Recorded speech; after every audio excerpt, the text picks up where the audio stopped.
is a presentation of Sertoba Media and Comey Media Incorporated.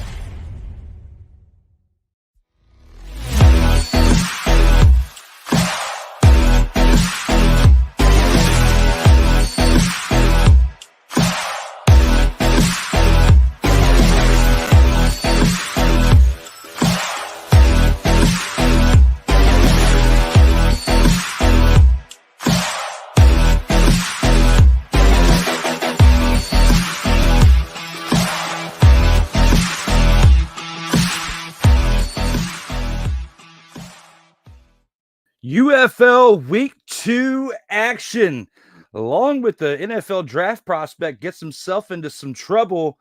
And we got some other news to update you on between the both leagues. All that and more on this edition of Total Football Talk.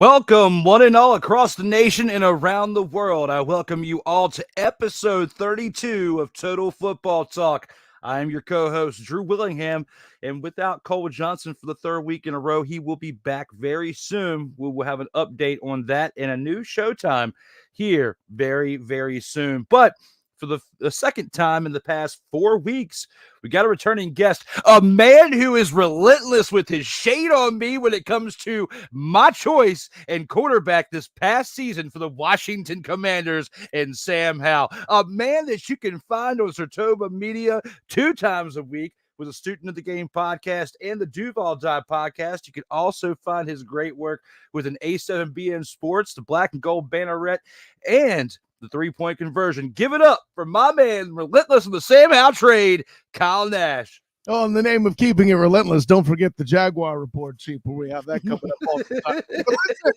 it's not my fault. I'm only relentless because you told me I was wrong. But, you know, hey, listen, the good news is I'm hearing reports that they're looking for a quarterback that's not coming out of the ACC. So your Commanders might have learned their lesson. I'm just going to throw that out there.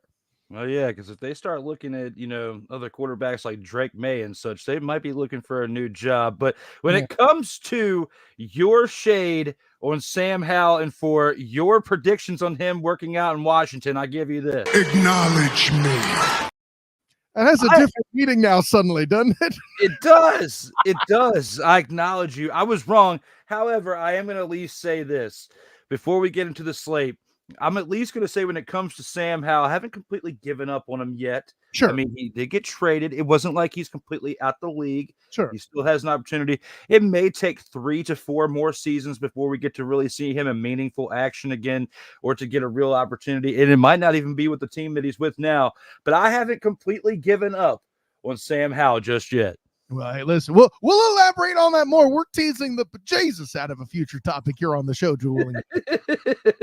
I had to give you your flowers, though, because I watched that episode that I was not here for 4 weeks ago, and you started on out hot with that shade on Sam Howell. I said the next time I get up here. I think that was the week the trade was announced. It was like it was a Sam Howell topic. You can't, again, things you can't blame me for, partner. I'm just in the room. Hey, I'm not mad at you, but I wanted to give you your flowers while they were still fresh in my mind before I forget. But when it comes to that and starting on out, we have to get to the opening drive to talk about last weekend's UFL action. All right, let's go. We got trips, right? At 42, 989. On two. Ready? Hey! And when it comes to UFL, again, we are in week 2. And this past weekend, we had 4 games. And, for the most part, we had some pretty decent action throughout the league. I'll start this one on out with the San Antonio Brahmas improved to 2-0 one of two undefeated teams still left in the UFL as they took on the Memphis Showboats, barely getting the win 20-19. Now, when you watch this game throughout the majority of the game, it was kind of a one-sided game for the majority of this game until the second half. And more likely through 3.5 quarters, it was the Memphis Showboats. And then it looked like a Tim Tebow game with only half of a quarter or less left in the game. The Memphis Showboats get 2 scores to take the lead and the victory with only 3 seconds left on the clock. Chase Garber's 287 passing yards with 3 touchdowns and an interception, along with 3 carries for 20 yards. Marquez Stevenson, 6 receptions for 103 yards and a touchdown.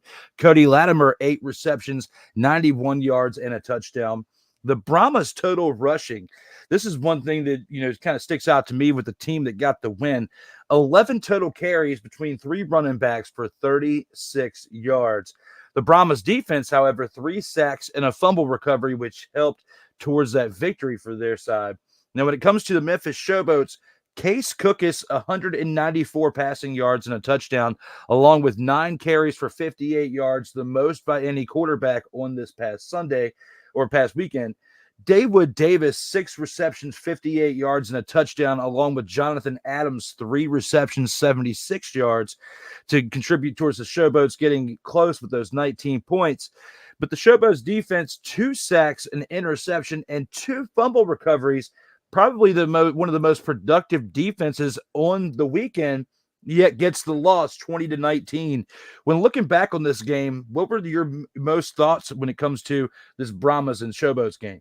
Yeah, so first of all, this is the kind of comeback you know and love from the UFL. And listen, I'm already heartbroken that Corey Latimer, former Orlando Guardian, finished the game the way he did to get the win for let's just say, shouts to my guy Andy Seeley, who was the SID for the Guardians that handled the communications, then had to watch Latimer win that football game over the Showboats. I'm glad I wasn't in that press box as Andy Seeley, but I throw all those interior shout outs as I continue to revolt against the UFL for killing football in Florida.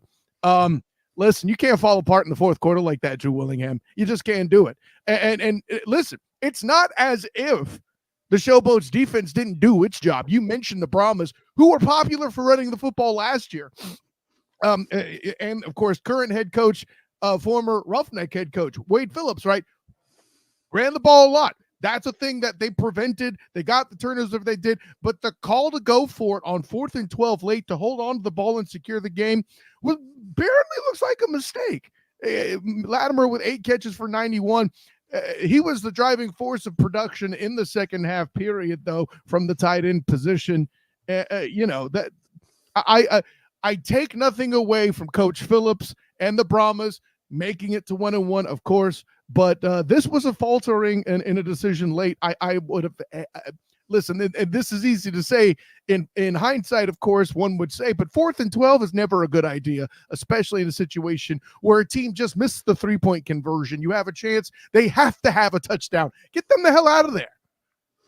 It hasn't worked out in many favors in the league, but it has had some successful conversions to help out. Sure. And we definitely saw that in this past weekend's contest. But a 20-19 game, definitely a close one. But, going into halftime, in this past week's episode with Cool McCain and Rob Johnson, I had picked the Brahmas to win. And I was texting Cole throughout the entire weekend when I was checking in UFL, and I was saying, I'm not feeling so good about my pick with the Brahmas right now, bro. I'm really not, because it was 13-0 Showboats going into halftime.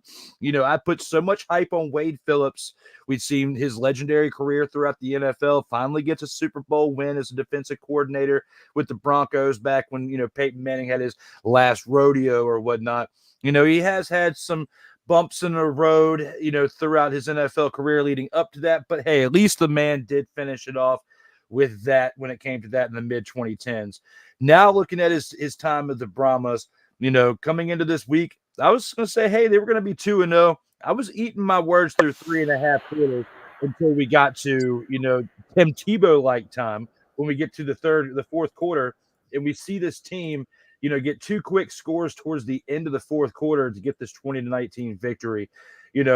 Looking at this, Chase Garber's 3 touchdowns. I mean, we don't see a lot of passing touchdowns in the UFL, and it feels like when we watch these games, it's a lot more of a faster paced game. Like just the way that the foundation, everything's laid out. You got the difference when it comes to the special teams and kickoffs. And then, of course, this 4th and 12, if you're down by a certain amount going in the second half and especially the fourth quarter, it seems like a wild play to be able to have this 4th and 12 conversion to keep things moving. But when you see things convert and you get to keep the drive alive and come back and potentially win the game right there in itself, I think that it's a pretty good thing to have in the UFL. Let me correct you on one thing, though, Drew. It was the 4th and 12 that was missed by the Showboats to give the Brahmas the opportunity. And I'll say this much for you and Rob and Cool all having to pick this game. It certainly, in my opinion, could be argued that it's the most difficult of the week. Yeah, I know there's another one where 2 high-flying quarterbacks were being picked, where we're doing battle. I knew who I was going to pick in that game, and we'll get to that one later in the breakdown. But these 2 teams as defensive entities slugging it out. You never know what you're going to get on the offense, and you saw that in that fourth quarter from the Brahmas. Absolutely. I get high on this 4th and 12 conversion part. We do have another team to talk about in their conversion status from this past weekend, but bringing it up in the fact to set you up kind of like this was a doubles game in tennis, basically setting you up to spike it on down when it comes to that 4th and 12 play for the Showboats not converting. So definitely awesome and good things for the Brahmas to keep things alive.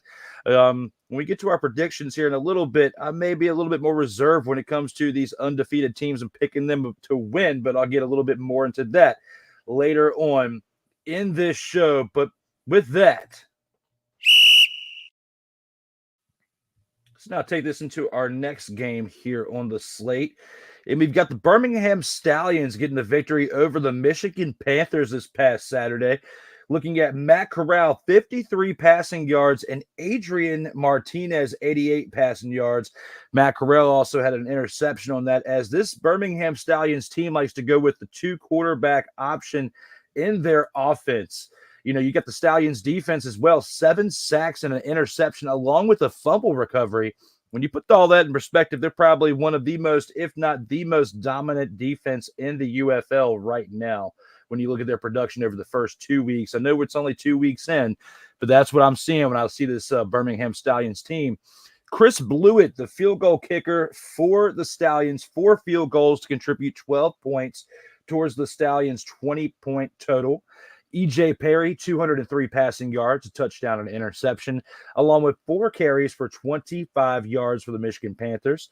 Marcus Sims adds to that with 3 receptions for 96 yards and a touchdown, along with Jake Bates, 62-yard field goal, his second field goal of 60 yards or more in back-to-back weeks.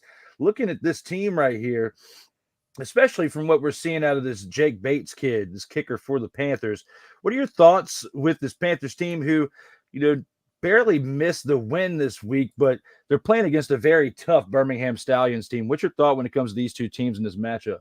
Listen, Bates is a great story and everything, and I'm sure I know, like for example, the Cowboys kicker was a dude that was snagged based off his performance in spring league action. I get it; it's a great story. But if you're relying on a dude from the cheap seats to sneak victories in every week, you aren't going to be around when it's championship time.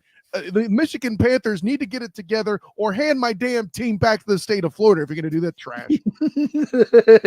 As you guys can see, my man is definitely very salty when it comes to, is this the second time on the show? We're not even 15 minutes in. Kyle Nash is super salty with this Orlando Guardians team not being in Florida. But hey, I can't really get upset with them because, you look at the teams that were selected to be in the UFL this year, and you had a couple that were questionable over the Orlando Guardians. So for his shade and this not being chosen to be in the UFL, I take my hat off if my hat was on for you.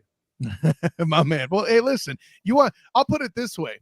You have 2 states in the nation, and I did this drill with Cole Johnson before.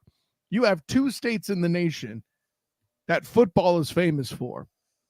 You might say California over Florida, and that would be adorable. But yeah, no. Anyways, but yeah, because them Lions, That Michigan, whoo boy, let me tell you. When you got almost half your league in the state of Texas, I feel like you can forego one of those teams to give you your Orlando team. So yeah, I see your point. At least it's Texas. I mean, I hear you, but I can let that slide way more than Memphis or Michigan. But I digress. But looking at the way the Arlington Renegades are playing this year, especially with them being in the XFL championship last year, and I'm thinking to myself, regardless if you got to the championship, you're proving that you aren't as good as the Orlando Guardians to be worthy enough to be in the XFL. To me, get rid of one of those three teams or the Houston Roughnecks at this point, but we'll get into that in a little bit later. But again, I'm with you. I feel like they should have kept the Orlando Guardians. And you and I, when we found out the news of the teams being picked, you were one of the first people I reached out to because I was like, where are the Guardians? What happened here? Like, this makes no sense whatsoever. But when it comes to this matchup that we're talking about right here between the Birmingham Stallions and the Michigan Panthers, with my take on it, the Stallions are not going to be able to get by this season as hyped up as they are on 4 field goals like they did in this past week. That's something that's alarming to me. When it comes to having this 2-quarterback system, I get it when you have, some plays where you want to have a more mobile quarterback in there. I understand that. But, to rely on your kicker to get 4 field goals, and on the other side of the ball for the Panthers, you got a kicker that's kicked 60-plus yard field goals in consecutive weeks. And last week, not to mention, they tried to ice him when he had that 64-yard kick, and then he kicks it again and makes the field goal. And then, so he's technically kicked 3 60-plus yard field goals in 2 weeks.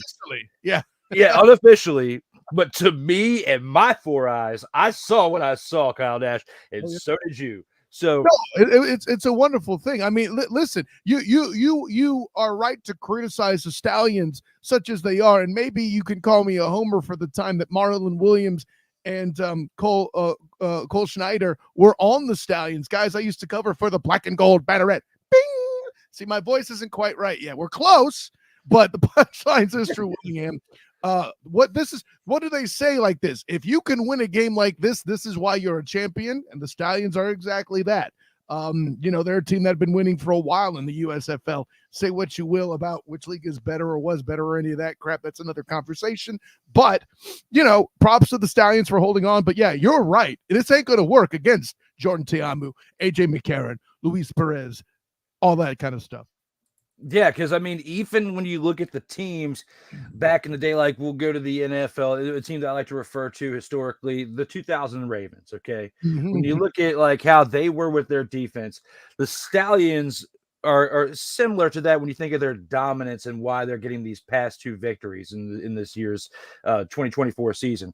However, the one thing about the Ravens is even though they had a quarterback that, Trent Dilfer, who was so-so at times, but showed up in the moments where they really needed him to get some conversions for first downs to move the chains, they had a running game. They had a decent tight end. They had some other options out there to kind of mask their deficiencies. So when I look at this Stallions team going forward throughout this 2024 season, they got to get better production out of their quarterback or quarterbacks if they're going to keep this 2-quarterback system going. Because once you get to the playoffs, even though they're not as in depth as the NFL, it goes by a lot faster because you have less teams. You're not going to survive that first game of the playoffs if you get there and you have quarterback play like this. Well, and the defenders struggled early last year in the XFL trying to do the 2 QB system. They had two guys that they were running to do that. And I'll say this, they struggled early, then they made it to the championship. But then they also lost in the championship game to the Renegades. I mean, make of that what you will. But the point you made is I'm sure in practice they'll be working on offensive production. I was still so disappointed with the outcome of that game because for those of you who've been watching, I pull for those DC Defender because they're the local team, and plus the power of the beer snake was proven that night, or rather, the lack of power and the lack thereof. You know what? I'm going to give you a production note here, Drew. Whenever I mention the beer snake like that, I need some Roman Reigns stat. Acknowledge it. Acknowledge me. Well, for those of you who are fans of professional wrestling, Dwayne "The Rock" Johnson is a part owner of the UFL. And also, he came back to WrestleMania this past weekend and was in a match with Roman Reigns as a tag team match against Dusty Rhodes' son, Cody, and Seth Rollins. And The Rock, of course, pins Cody Rhodes. And then the next night, tries to help his cousin Roman Reigns get the win, and Cody Rhodes dethrones Roman Reigns after 1,316 days as champion to become the heavyweight champion of the WWE. So big changes have happened over this past weekend. You will not see as much of Acknowledge me. on your national TV for upcoming future. 13, 16. Let me put it this way. I'm not a wrestling guy like you and Cole Johnson are, and I give you props that you follow it the way you do. But am I the only guy that feels like Corey Rhodes looks more like a villain than a champion? I'm just throwing it out there. I see a heel turn. That's all I'm saying.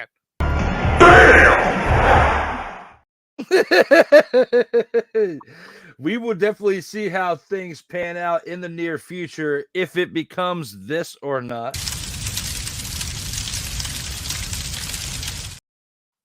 We do know that his championship reign will not be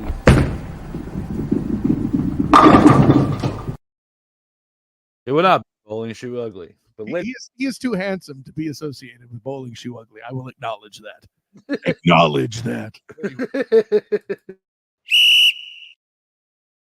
So our first two games from week 2's recap are in. Let's go ahead and take this into a team that Kyle had brought up a minute ago, and that being the DC Defenders. With this team right here, they get the victory 23-18 over the Houston Roughnecks, a Houston Roughnecks team that has definitely been struggling in this season, kind of like the Arlington Renegades. 0-2 for their record to start the season out this year. I know Kyle's definitely going to have some things to say about that here in a second. When you look at Jordan Ta'amu, returning as the quarterback for the Defenders, 212 passing yards, 2 touchdowns, an interception, along with 5 carries for 17 yards. The Defenders' total rushing, 26 carries, the most carries, I believe, on the day by any UFL team for this past weekend. They had 26 carries for 82 yards, and a touchdown by Darius Higgins. The Defenders' defense, 1 sack and 1 fumble recovery to help contribute towards that 23-18 victory. Reed Sennett for the Houston Roughnecks, 221 passing yards and a touchdown, along with Kirk Merritt's 5 receptions for 79 yards, and Kiki Chisholm's 3 receptions for 57 yards to help keep the Houston Roughnecks in the game. However, the Roughnecks running backs, 50 rushing yards on 15 rushing attempts. It's not the worst stat line that we've seen along with all these games from this past weekend, but it definitely, in my mind, helps contribute towards the loss because of the lack of production thereof. Not great, Bob. Yeah. when you look at this game right here, Kyle, 23-18, it was a close one, but what were the biggest things that stood out to you from this game right here? Yeah, man, listen, this is the kind of victory that explains to you specifically why the DC Defenders are a great team. But Kyle, Jordan Ta'amu had a pick 6. He's going to do that sometimes. Listen, that's the style of quarterback he is. He's a mobile dude, and they have a ground game that dares you to come up and challenge the box. Jordan Ta'amu let that ball sail, and props to the Roughnecks defense for taking it back to the house. But anyways, because they did that, that's the only reason it was this close. You read off the stat line about it being not great on the ground for the Roughnecks. And if you remember last year, even under Wade Phillips' reign, they had to do with the running game to be successful, okay? That quarterback play was not great. They had a lot of rotating chairs in there, and Wade Phillips was just throwing anything he could, at, including the kitchen sink, it felt like at times, and where they were eventually knocked off by Ben DiNucci. Even with that defense in the playoffs, they could not put up enough points to compete with an explosive offense. Enter the Defenders, who, by the way, that defense matches the damn name. The beer snake was also in effect, okay? 2 things you have to acknowledge and cannot diss in any way, shape, form, or fashion. Jordan Ta'amu makes a mistake, but the Defenders are controlling the ball, and that can beat defense when you can't put the points on the board on offense. I mean, for all intents and purposes, I guess technically at the final score, the offense did not outscore the defense, but there wasn't enough offense. I mean, there you go. No, you're absolutely right. I mean, this game was pretty lackluster. It was only 12-12 going into halftime. So there wasn't a clear option on who was going to be winning this game, at least going into halftime. However, when the game started out, you brought up a good point when you first started out with Jordan Ta'amu's pick six, how it's easy to see how you can automatically assume at that point, maybe I was wrong for my selection of the DC Defenders, because that's exactly where my mindset was. You can ask Cole. I was talking with him because last week's episode of the DC Defenders were going to take their 0-1 streak that they had started the season out with and fixing it and winning this game to go 1-1, and they did.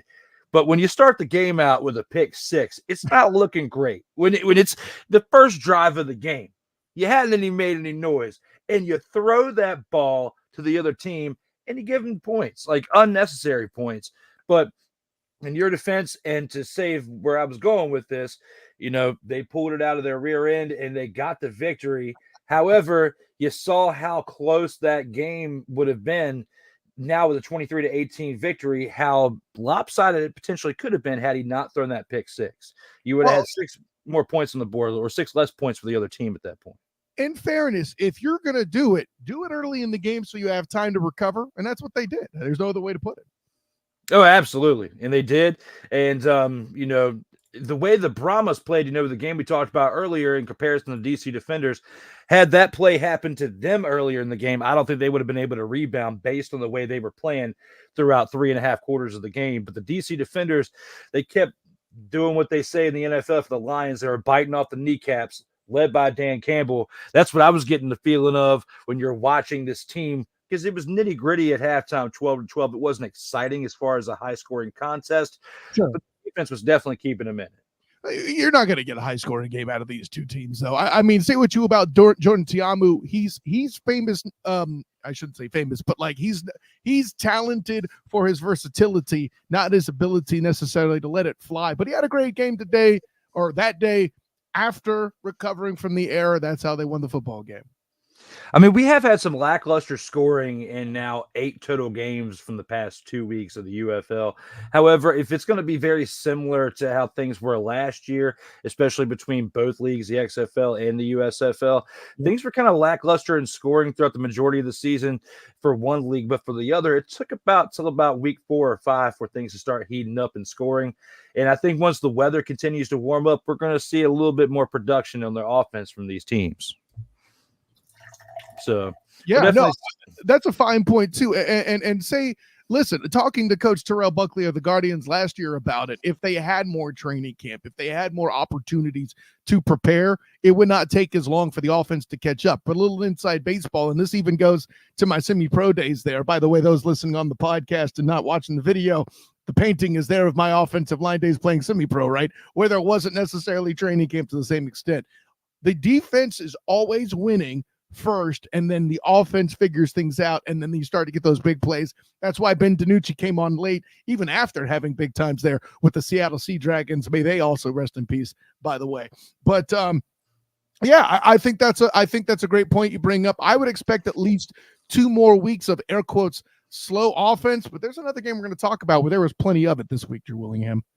I miss talking about Ben DiNucci, from making pizzas at the family grill to slinging the rock for the Dallas Cowboys into the XFL. And now, where is he? Probably back at the pizza shop. Who knows? He's on the roster in Denver last we checked, Chief. Oh, he is? Okay, yeah. Well, yeah, I've just slipped the cracks for me, but I thought he went back to making pizzas at the family restaurant. Yeah, give the man some credit. He did something with it. And now for this one, Kyle, we got to take this into what I would say would be our game of the week, with all the games that we had in this past weekend. Looking at this St. Louis Battlehawks Arlington Renegades game, and I know people are probably saying, well, Drew, Arlington Renegades are now 0-2, and you were just talking about earlier about how they've been underperforming, but they stayed in this game for this past weekend. They were definitely not playing like a team that is now 0-2, but they're playing against a team led by A.J. McCarron, who it's now his 2nd consecutive season with the team. He had a pretty good week 1. One of the teams in the league that, as far as offensive wise, are probably the most solid offensive teams in the UFL now. I think that if you had the Battlehawks and the Stallions in the championship game, that would be a really good matchup because you have the best defense against arguably at this point, probably the best offense, just from seeing how things are collectively and how they play with chemistry, and especially how they've got returning players from last year as to where the majority of the league's been pretty shook up due to the changes between the merger. So, except for the defenders, the Battlehawks are probably the next team that's the most has the most of the returning players from the prior season. Right. So, looking at that, the Battlehawks win in a close one, 27-24. AJ McCarron, 248 passing yards and 2 touchdowns, along with Marcel Aitman, 4 receptions, 114 yards and 2 touchdowns, who was also the leading receiver for the team the prior week. Mateo Durant, 14 carries, 104 yards and a touchdown as well to keep things going for the Battlehawks offense, as well as the Battlehawks defense had 3 total sacks. Looking at Luis Perez for the Arlington Renegades, 233 passing yards and a touchdown, along with the Renegades rushing core, 21 carries for 71 yards and 2 touchdowns, both by Davon Smith and Lindsey Scott Jr. Based on the production for what we saw in this game, things went back and forth, throughout the second half as far as the scoring goes. What were your overall thoughts when it came to the Battlehawks and showing their grit to stay within this game and get the victory late in the fourth quarter? Listen, say what you will about the Arlington Renegades being 0-2. I would mind everybody that they were struggling early last year in the XFL and came home champions, shocking the world. No disrespect, Drew. It surprised me too. That all being said, if you didn't expect a shootout in this contest, I don't know what to tell you. This is what it is, where Mr. Spring Football himself, Luis Perez, battling AJ McCarron in the highest scoring game to date in the UFL. No surprises here. You may have not been sure who would win, but heck, I would have picked the Battlehawks on a technicality, because AJ McCarron has been able to play like that in this league. No shortage of defensive contribution, of course, for the Battlehawks. You mentioned the 3 sacks here. I think what jumps off the page for me, of course, is the lack of interceptions. Again, going with the prowess of these 2 passers. Say what you will about the Renegades at 0-2, though, Drew. As long as Luis Perez is upright and performing, they're always going to be in the game. And don't be surprised if they're in the factor in the postseason. Oh, I'm not doubting you whatsoever. I mean, looking at this game going into halftime, it was pretty close. It's only a 3-point game. The Battlehawks were up 14-11. And then we saw second half trading the score back and forth throughout the majority of the second half. Lackluster first half, but the defenses kept it close. Second half, we got to see a little bit more explosion from the offensive on both sides. But the one thing for the Battlehawks that they have definitely established through 2 weeks of the season, they are the offense to watch, as to where the Stallions are the defense to watch in the UFL right now. If you're going to at least get excited, like truly excited about something, because unless you're a hardcore football fanatic like myself, you're not really getting that excited about football right now. But looking at things, you got to get some positives. So far through 2 weeks, we know that there's going to be a kicker definitely going into the NFL this season. Like Jake Bates from the Panthers, like he's definitely, in my opinion, through 2 weeks already guaranteed himself some type of tryout somewhere, if not a contract. So, and if you don't, you're a dumb, like you're a McDummy, like Josh McDummy, the former head coach of the Las Vegas Raiders, for his choices, because you let a 60-plus yard kicker in consecutive weeks slip through your hands, and he could have more 60-yard field goals before the season's over. But I think the narrative of where this league could be a good feeder system for the NFL is definitely coming into fruition when you see production at the hands of, well, at the feet of this guy right here. You got some other players, especially like Marcel Aitman for the Battlehawks that we just talked about, somebody that can give you an extra pair of hands, a good slot receiver in the NFL, I believe. And then you got to look at Mateo Durant. He's got consecutive weeks where he's had pretty decent progression within this Battlehawks offense as a running game. So looking at the positives, you got multiple teams here that we can establish throughout the first 2 weeks of the year, where they've given themselves a pretty decent chance at a good NFL audition for the 2024 season.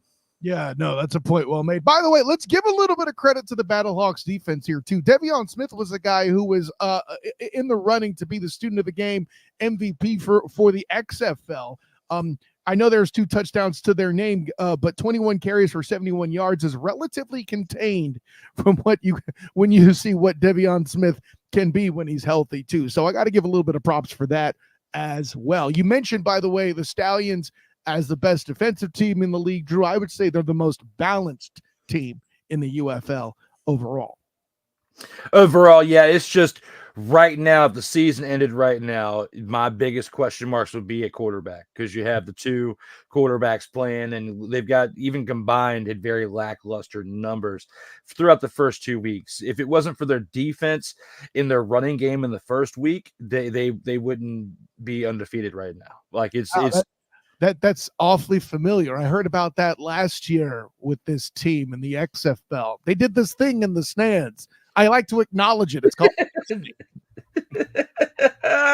Acknowledge me. Kyle Nash, to bring that up again. Now, that is absurd. It doesn't make me wrong, Drew Willingham. Acknowledge me. You got 2 acknowledge me's in a minute, Kyle Nash. You should definitely, baby.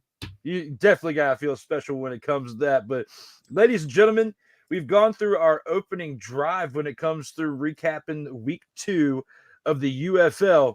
We're going to take a quick commercial break, but when we do come back, we've got the Gridiron Scoop to go through and got some things to discuss when it comes to some NFL news from this past week as well. We'll see you here on the other side of this commercial break. All right, let's go. We got trips, right? At 42, 989. On two. Ready? Break.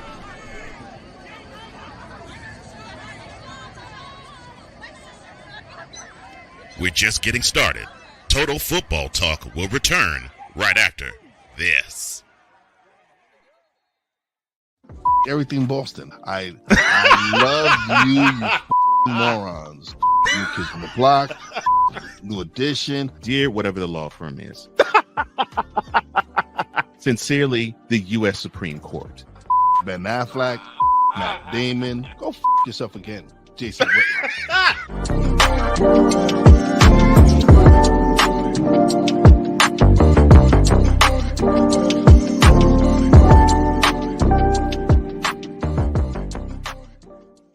Ready to hang with some fellas who know football? Let's ride.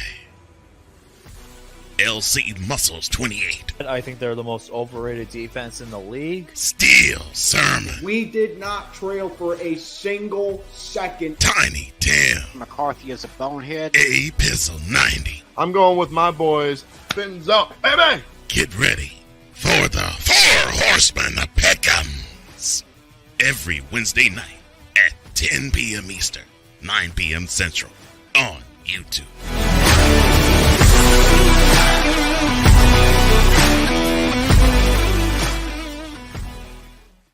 Poppy J. You got the option to cry for the government. You got the option to protest. You got the option to keep buying. But this is also an option. Wise El Jefe. We're the first tech geeks. We're the first gamers. We're the first everything. Everything. Like Gen X's, we are the ones. BS3 Network proudly presents the crew from the New York boroughs who never wants that smoke. Nah, they want that fire.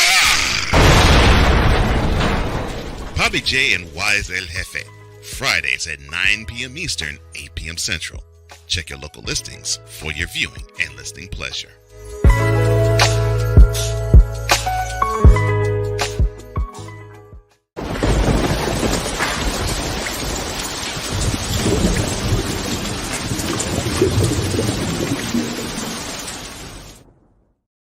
Welcome back to Total Football Talk, where we are back to recap week 2 and more on this edition of the show. And, you know, I love that. I got to say this every time I see that commercial where he goes, Tiny Tim! Every single time. I love it. We got some comments here in the chat to go ahead and acknowledge real quick. Got Sick Diggy in the house saying good morning, good afternoon, good evening, and good night, says Sick Diggy. Here in the chat, we got Melvin Turismo saying, "Sup, my dudes," along with Victor Locke saying, "Good morning, Sensei Drew and the TFT tribe." Well, good morning to all of you. Thank you for everyone for showing up and for that. Let me talk to Woo. Because, when it comes to the fans, we couldn't do it without you guys. We appreciate you all tuning in to the show. And to keep things going for you, we're going to go ahead and take this into the Gridiron Scoop.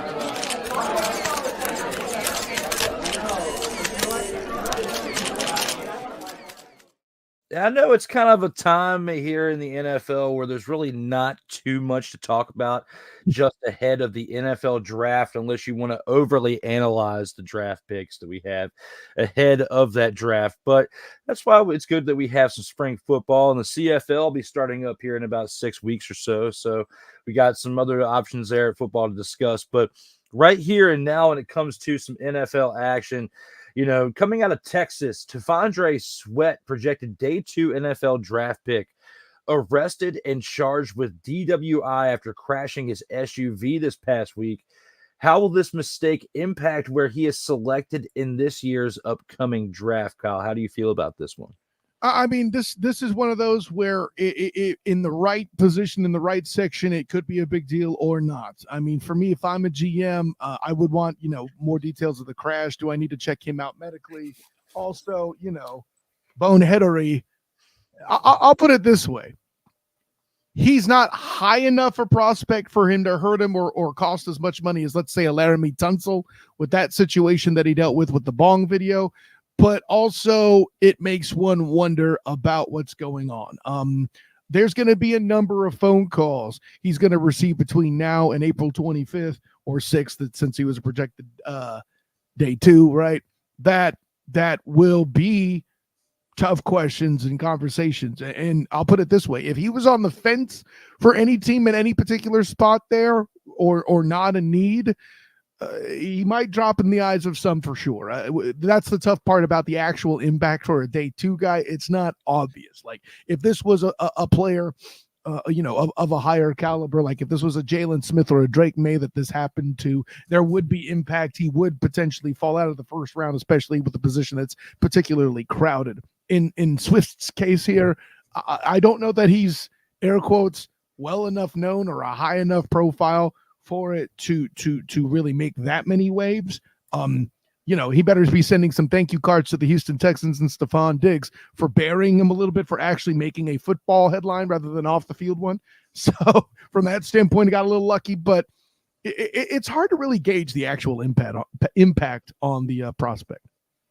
I think it's going to impact him a little bit, maybe slip down to the 3rd or 4th round, because when you look at like Jalen Carter, like last year, he was projected to be like in the top 2 or 3 overall in the draft. And even though it doesn't seem like a pretty sizable drop, going from that to 9th, being selected by the Eagles definitely was a pretty big impact. When you look at the amount of money, there's a difference in between being selected like 2nd overall and 9th. When it comes to the 2nd round to 3rd or 4th round, yeah, there's a difference in pay scale, but not as much as you would think when it comes to what you see in the 1st round. And like you said, he's projected day 2. It's not like he's projected to be in the 1st round and slips down to 4th or 5th as a result of it. But the one thing I want to say is when it comes to this situation right here, especially considering it was a DWI crash. Look at what happened with like Henry Ruggs, not too long ago. Look at some other players in the past that have been in the NFL. It's sad that you haven't learned from all these examples within the past 30 years of what NFL players have done with their free time, whether it's right before they get drafted or they're already in the league, whether you've got money or not. And this kid, I would imagine, has got a little bit of money in his pocket considering the NIL deals we've been seeing over the past few years. So it's not like he's completely broke. Right. You look at some other situations like Rashee Rice in Kansas City with the accident he had not too long ago, or lack thereof. If somebody else was driving, we can get into that part later. But looking at these situations that I brought up, and you see this, to me, and this is a question I'll have for you, what is it going to take when it comes to these situations, all adding up? What's it going to take for these players, whether they're just coming up in the draft or they're already in the league, to finally learn this lesson of you don't drink and you drive, and you need to be a little bit more responsible when you're representing the Shield. What do you think? Well, and technically speaking, that's the thing. He's not representing the Shield yet. He's still celebrating, the success of being a prospect and all that, and he let it get to his head. I think the way you get around that is in teaching and coaching properly. I'm going to use the term kid here because, they are still freshly out of college, right?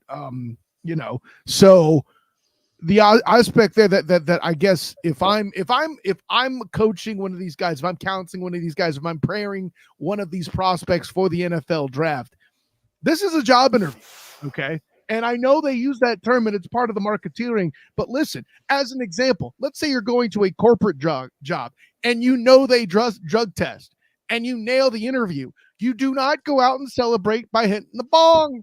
Okay, listen, at this point, getting to the draft is cool and everything.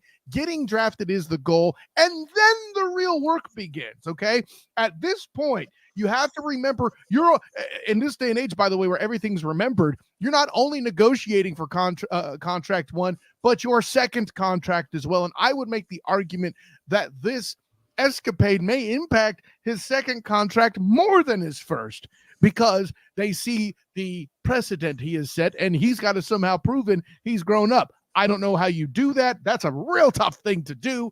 And I think that's kind of the thing you have to instill in. It's good to instill in any human, man, woman, child, otherwise. But it's certainly more magnified here in the spotlight of the NFL prospect. I mean, Sick brings up a good topic here, a good statement here. Says, this is why players need to have image consultants and an agent and or handlers in such situations. And the sad thing is, these resources are available to them. Like, they can take advantage of it, whether they don't want to spend the extra little bit of money out of their salary to fund this. You need to invest in yourself. And if you don't, then situations like these happen when you are apparently haven't quite matured enough to be able to handle the things that are being thrown at you. And this is what happens as a result. Luckily, according to the reports, nobody was seriously injured or anything, but this is where I'm getting at, especially when you look at what happened with Henry Ruggs a few years ago. And to me, it's like, I'm sitting back here thinking, what is it going to take for these kids to, and I'm going to call them kids because when you do something like that, you obviously haven't grown up fully yet. What is it going to take for these kids to finally get it through their head? Like, whether you've been drafted or not, in my opinion, like, I got hired for a corporate job, like you were saying, is a thing, not to go out and celebrate like that, because even if you haven't been hired, or you've been hired, but you aren't fully indoctrinated yet, you're still representing that brand when you go out and you do something. In my opinion, that's the way I think about it. So even though you haven't been drafted yet, your name is still filed in paperwork as going to the combine or being a part of the NFL draft. So to me, you're still a part of the Shield. And especially when they're saying NFL draft prospect in the news, you're still throwing shade to the NFL, like that these players are still wild and out of control at points. So again, like Six says here, to stay off the weed. And some people are probably looking at this guy saying, stop it. Get some help. Because that is absolutely Charles Barkley like. That's terrible. I mean, the sad part is we're past that point, Drew. The damage has been done, right? Mm-hmm. And I mean, you make the point is made about the handlers and things like that they have, and I don't think that's a bad point in the case of a Ruggs or a Rashee Rice. That's one thing. The entourage, heck, we're complicit in the Rashee Rice situation, as an example. Who you run with is certainly a factor, no question. But for would-be draftees, prospects, if you will, they don't necessarily have all that staff in place yet. They might have an agent, but an agent isn't going to necessarily stop a dude from misbehaving. So this is on whoever motivates these guys, coach, parents, who I don't know who necessarily they would have to tell them this, but the lesson must be learned. You ain't won a damn thing yet. Absolutely. Mix in the house says, morning, my brothers. Where's brother Cole? Well, Mick, if you hadn't been watching over the past few weeks, this is the third episode without Cole. He will be back here soon. We got to work out a new showtime. here in the near future because work schedules have changed. I know the feeling because it happened to me last fall. So we'll be working this out here in the upcoming weeks, and I'll have an announcement here in the upcoming weeks as to when that time or date for the show's weekly program will be switching to. 6 says, hand over the keys, fool. Pretty much. You got to hand over those keys when you got a little bit too much in your system. You know, you can always get an Uber. You know, if poor people like us, Kyle Nash, we can make decisions like calling an Uber and spending $15. I'd rather spend $15 to get home, maybe a little bit more depending on where you're at, but $15 to get home rather than $15,000 when it comes to DUI court and blow and go and all that stuff you would need just to get to and from work after that. It's too much of a headache, and it's not worth that, along with potentially harming yourself or others. Or your prospect in the NFL draft. Especially that. So morning sick, Diggy, my brother. I hope that okay to call you. Okay, yeah, that's Mick and sick conversations. We'll say Mick and sick. What's the banter amongst the TFTers today? Oh, my brother, testify. Absolutely. Testify, Kyle Nash. That is what I'm saying up here in these stream. All right, next on the docket we have. It comes to the gridiron scoop. Patriots safety Kyle Duggar agrees to a 4-year, $58 million deal. Good move or bad move for the team's rebuild, and will his production pay dividends towards the team's growth? How do you feel about that one, Kyle? I mean, listen, off the top, the safety position is becoming one of the harder ones defensively in the NFL, and lately it's been treated more like a luxury than it is, a necessity as it would have been in the past. Gone are the days of the Ed Reeds and the John Lynches and all those guys playing together at the same time, and you would have to be careful before going over the middle. Now, just finding there are guys who are safeties that would not have been able to have that same impact that are a big deal now. Some of the bigger names now are guys that aren't as well known. I cover one in Andre Cisco that's completely underappreciated as a safety. But considering Jared Mayo, you got the defensive coach there taking over for Bill Belichick, such as he is over there. I can see him trying to put something in place as a captain of that defense as this team goes through whatever. What impact will it have? Meh. They really need so much. I really think locking in one guy as a veteran, as a leader, if he provides that intangible, it's a sign worth making to kind of make your locker room solid. But beyond that, I don't think it moves the needle a lot. We'll see once snaps start happening in the Mayo administration. Oh, the Mayo. You think? Oh yeah, Jared Mayo. For some reason, I thought about Drake May. For some reason, I don't know why I thought about him, but no, for the Mayo, the head coach era. We'll see how things go when it comes to this move right here, especially when you think about how Mayo is more defensive-minded or whatnot, based on the fact that it's where he played. But, I would say that things are a little bit different now, now that Belichick is gone, because this is the type of contract you would not be expecting to see from him, committing for 4 years for one, and for, with incentives nearly $60 million. So, paying somebody $15 million a year almost would be absurd when it comes to Bill Belichick and his mind thought, and especially for a safety position. So that goes to show how things have definitely drastically changed in that front office since his Lawyer Malloy, right? Yes. So it's going to be interesting to see how this new Patriots look will be. I don't think they're going to be as bad as they were last year. I think they'll definitely improve a little bit, but it's going to take a little while for this Patriots team to potentially climb on up there. It's not going to have that type of dramatic turn like the Houston Texans did with their first year with D'Amico Ryans and CJ Stroud. And there's other things I'll bring up in comparison to that team. But no, the Patriots and their first year head coach are not going to be that good in comparison to the Houston Texans. They will improve a superiorly low bar. Well played, Drew Willingham. I agree. I'm trying to keep it low so that way I do not get disappointed like I do when I look at Commanders games every single Sunday. But that's for me to worry about and kind of have my tail of woe about and not get too upset about today. I'm trying to stay positive when it comes to hey, listen, when it comes to Sam, I can see how well you're coping. Anyways. I'm trying, Kyle Nash. I'm trying my best out here in these streams. I kind of want to keep things in football, but also shift to college basketball, something that we've seen over this past month with March Madness, and something that, when it comes to NC State's team and the reason why they got as far as they did, looking at DJ Burns and his dominance during March Madness, has NFL teams potentially eyeing him? Should he consider shifting towards football upon his departure from college, or pursue the NBA? How do you feel about this as someone who covers multiple sports like yourself?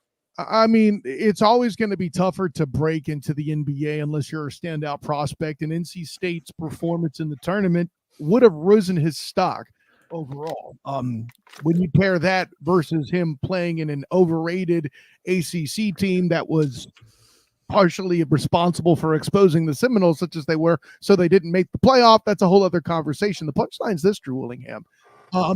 If you're in a position, and I can't read DJ Burns' mind, let me be clear, but if you're in a position to make the wicked scratch of an NBA player and do so in a place where you don't injure and damage your body as significantly as a football career would, you obviously take the shot. And who knows? At the end of the day, maybe you play overseas and get some dough. There's a lot more, how you say, fallback options with the prospect of professional basketball compared to professional football. No disrespect to the UFL, but they ain't playing like international football plays, or excuse me, international basketball plays. So I think that's a driving force. Obviously, the choice is going to be his, but I'll say this: him being a two-sport athlete helps his case in the NFL. How many times over the life of Antonio Gates did we have to hear about him? Oh, he's a tight end, but also he played basketball. He boxed out in the end zone. Like, how we have to hear that, Yeah, but I mean, we've definitely seen when it comes to tight ends, there's a huge history when it comes to basketball. You look at Mo Alley Cox for the Indianapolis Colts, who played not that far down the road from me for VCU. So looking at that, it looks like when it comes to tight ends, for some reason,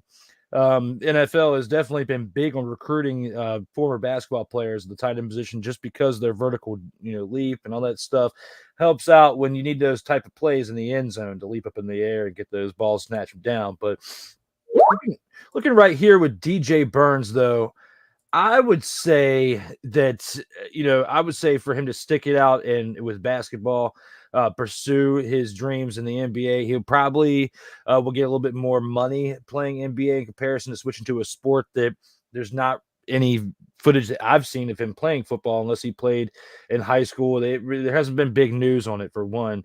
But you can get more guaranteed money starting out going to the NBA, in my opinion. Plus, there's, you don't have much to learn. It's not like a huge learning curve or something going into the next realm. So stick with what you know. You get paid and advance yourself out there. If that's what you want to do, you might have some other dream that we don't even know about that I guess we'll find out here in the near future. But going straight from basketball to football, unless you're someone like Mo Alley Cox for VCU, which, looking back at that situation, a time where I covered, VCU very well, looking at him, his numbers in comparison in basketball, it wasn't like he wasn't going to be missing out on much. Like, if he would have pursued basketball instead of football, I don't think that he would have gotten past the G League, in my opinion, as to where football, you still have a very clean slate because you don't have much tape on you playing football unless it's from high school. So you're starting over to where when you get to preseason, that's when they're going to see you. And that's when you get the footage to where you can, build yourself up during that time frame. And that's what he did. He made the roster that year. He didn't play much that first year, but he made the roster. He kept clanging and banging throughout the next couple seasons. Now you see Mo Alley Cox as a pretty good mainstay in Indianapolis for the Indianapolis, to where even Pat McAfee knows who he is and is talking about him, name dropping him on his Pat McAfee show. So to me, I don't think that DJ Burns would have that type of impact transitioning to a new sport and a new position like someone like Mo Alley Cox would have. And for the size that DJ Burns is in comparison to someone like Mo Alley Cox, I don't think that he would be like at a position that would be like a huge difference maker position, like a tight end, I think that he would be like on the line somewhere because of his size. He's a pretty big dude. He's not someone, into my opinion, that if he stays that size, like maybe someone like a Zion Williamson, at some point you're going to see that weight take effect on your body, and you're not going to be able to move as well. You're not going to be as productive, and you're going to be someone who's overly paid in a league full of overly paid players. I can't front on that. So DJ Burns, in our opinion, keep it in school, brother. And well, not keep it in school, but keep it in basketball. And now going to our next topic here. When it comes to the NFL draft, I was joking about it earlier about all these companies and all these people with their mock drafts and everything. I kind of want to shift into that, but not really give a mock draft, but at least talk about, some prospects that we've got coming up in this upcoming draft. And in this one being particularly the quarterback position. Between 4 to 5 quarterback prospects are projected to be selected in the first round of the 2024's NFL draft. When it comes to this topic right here, Kyle, which one of those prospects do you believe will make an immediate impact, somewhat like what C.J. Stroud did last year, comes in, starts early, and also makes an impact towards the progress of the team? Who do you think that will be out of these 4 to 5 quarterbacks that are rated to go in the first round? Well, here's the thing, Drillingham. I'm going off the board. There is no quarterback that's been more disrespected in this process than Michael Penix of Washington, the guy that should have won the Heisman Trophy by the bleeding way. Oh, Bo Nix is a top 4 or 5 prospect, and he lost twice to Michael Penix Jr. We gave Jaden Daniels the Heisman Trophy. And where was he in the national championship? Watching that beast on TV. And say what you will about J.J. McCarthy, that dude's most prolific move was handing the ball off to the running game. And I'm not dissing McCarthy. I'm just saying he wasn't tested and challenged the same way Michael Penix was. And somebody who didn't crumble under pressure?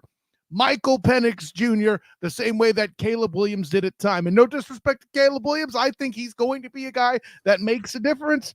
But Michael Penix Jr. is going to go full Lamar Demetrius Jackson, get picked late in the first round, and make an impact for a team that you didn't think was necessarily going to pick a quarterback, but y'all fools slept on Michael Penix, and you will pay. Oh, by the way, the question posed is make an immediate impact. Yeah, Drake May is going to get somebody else in trouble. Hashtag ACC fails. Yeah, we'll touch more about that here in a little bit. But so you think that Penix, even though he's been slept on, you think he'll make more of an immediate impact than the other quarterbacks who are rated ahead of him? I do, because he'll land in a better situation. And I think that's an essential part. Why was Lamar Demetrius Jackson successful out of the gate and getting an MVP that he stole from Russell Carrington Wilson in 2019? Because he was surrounded by a butt ton of talent. That same year I mentioned 2019 with Russell Carrington Wilson, how many Pro Bowlers were on that Seattle Seahawks team, Drillingham? 2. How many Pro Bowlers were on that 2019 Baltimore Ravens team, including one Lamar Demetrius Jackson? 8. It's about where you land. That's some good numbers right there, Kyle Nash. And I'd forgotten about that. There was only 2 players from that team that were selected that year. And by the way, the other Pro Bowler was Bobby Wagner. It's something I wrote about once on the 3-point conversion. Bing! Another person that I would say has been overlooked a little bit, probably Bo Nix. When you look at quarterbacks, I think that him and Penix are pretty equal when it comes to their skill sets, but for also when you look at the fact they've both been overlooked, especially for what they did in college. But Drake May, I'll save that for a little bit. I don't want to go too far ahead on that. But, Caleb Williams, all this talk about going number 1, potentially to Chicago, I think that he would fit better in Washington, one, for his skill set and what they've done to make the adjustments for that team in this past offseason. I don't want to get too excited about moves on paper. If he somehow finds a way to Washington, which unless they trade up to 1, I don't see him going 2 overall. So, especially with all the hype. So looking at that right there, if he goes to Chicago, I don't think he's going to fit in well in Chicago. I think that if he goes to Washington, he could potentially have more of an immediate impact than Penix and wherever he goes, just because of the culture, the fact that he wants to play there. It's more of a leap too. He would be he would be starting in a lower spot to get higher. It's a great point. Exactly. So, and especially when you look at the situation that's developed over there for that team, I feel like that would be his overall best move. If for some reason he doesn't make it there, I don't think Jaden Daniels is going to be the move to go over into Washington. If that's like your plan B, I don't think that would be somebody else. The only other player to kind of go without piggybacking on you, I would say that's been kind of overlooked here that would make more of an immediate impact be Bo Nix, depending on where he goes. But and that's only because you selected Michael Penix Jr. Like, I don't want to piggyback completely on what you're saying, but I also want to say that I agree with it. If I were to have a toss of a coin to say Penix or Nix, I would say Penix over Nix. But at least put some more shine on these quarterbacks who haven't got enough flowers during this offseason. I would say that those would be your 2 quarterbacks to look at. And unless Caleb Williams goes to Washington, I think that your pick with Penix was solid. But if he does somehow finds a way to go 2nd overall to Washington, or if they find a way to make the deal work with the Bears, I think that Williams will be talking about 2 to 3 years from now made more of an immediate impact than Penix did. I'll say this: give the Bears a little bit of credit. They set the table very nicely. They did a lot of good work. Granted, as much as they botched the field situation, they have brought in pieces. Keenan Allen and just other guys that can make a difference. They've ratcheted up their O-line a little bit. They made improvements on defense as well to help correct any rookie mistakes that may occur, while Caleb Williams is there. I was higher on Justin Fields than I am on Caleb Williams coming in, but in my opinion, this Bears front office has done more to prepare for the arrival of a would-be franchise than, and they better too, with all the help they got from the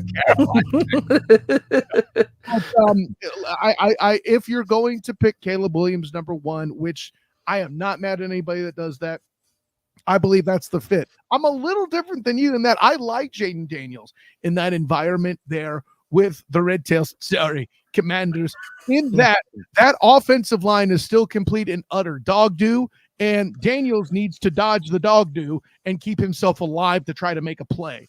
And I think that mobility will help with that. Some of the coaching decisions that the Commanders have made have baffled me, so I really don't know what they're thinking exactly. Let's just say I'm fairly certain Eric Bieniemy would have favored Jaden Daniels at this point. I mean, your praise for Jaden Daniels was a total Surprise, motherfucker. I didn't see that. Don't call it praise, call it assessment of the skill set. I'm not saying he's great. I'm saying he's an athlete that can fix the weaknesses in the current Commander offense. I would like to respectfully disagree. Hell to the no, to the no, no, no, no. Hell no, to the no. And it comes to Jaden Daniels. But everything else that you said, I'm 100% with you on. But the beauty of this is one, we won't know answers to where any of these guys are going for another few weeks for one. The 2 to 3 weeks. And we won't see for another, 5 months or so, if any of these guys that are selected in this draft actually start week 1.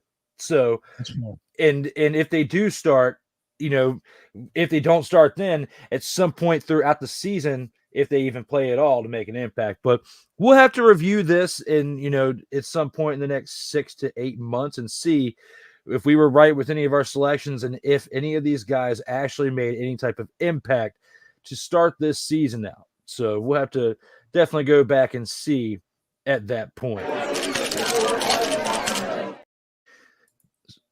Did you have something to throw out there? Oh, yeah, I do. I admire your courage to continue to disagree with me because that's gone so well for you, Drew Willingham. I know, but at some point, I'm going to break the ice with that. At some point, I'm going to be due. I'm going to be due at some point. What one random statement? We'll do it quickly here because we're trying to move on. I assess Bo Nix as a better polished Brock Purdy. Do you agree? That's a very solid take because I didn't want to throw it out there too soon with that, but I had some similar thoughts to that. But I've already thrown enough shade at Brock Purdy. I wasn't trying to add to it and get you all riled up this morning. So when it came to that, I kind of let it go. I already put my foot in my mouth with Sam Howell, okay? And then with Bo Nix, I was at least going to wait till the draft was over to go that far.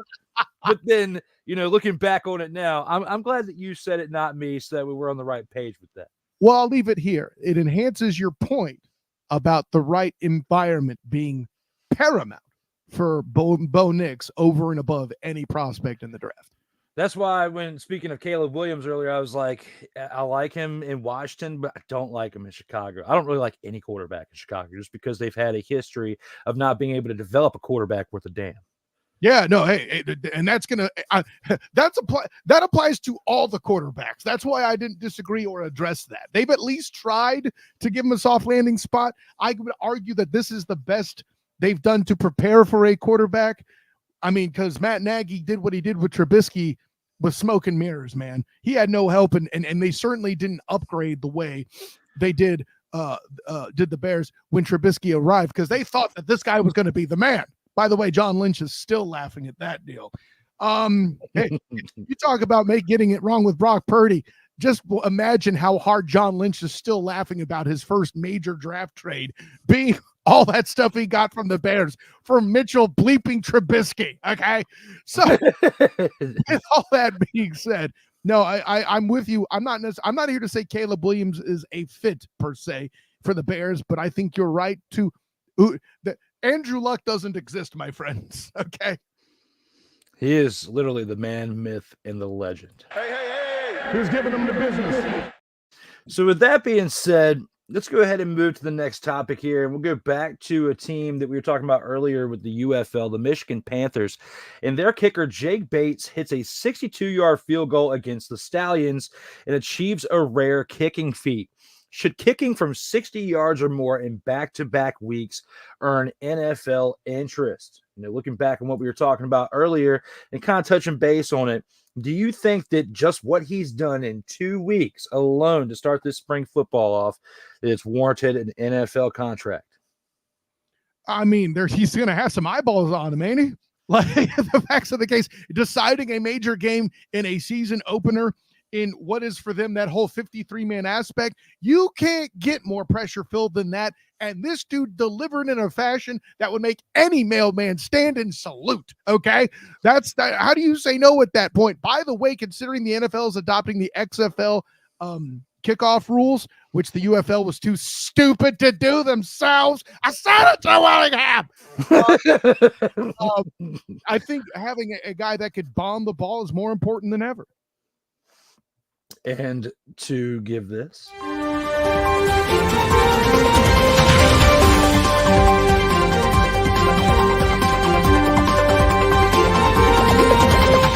That edition of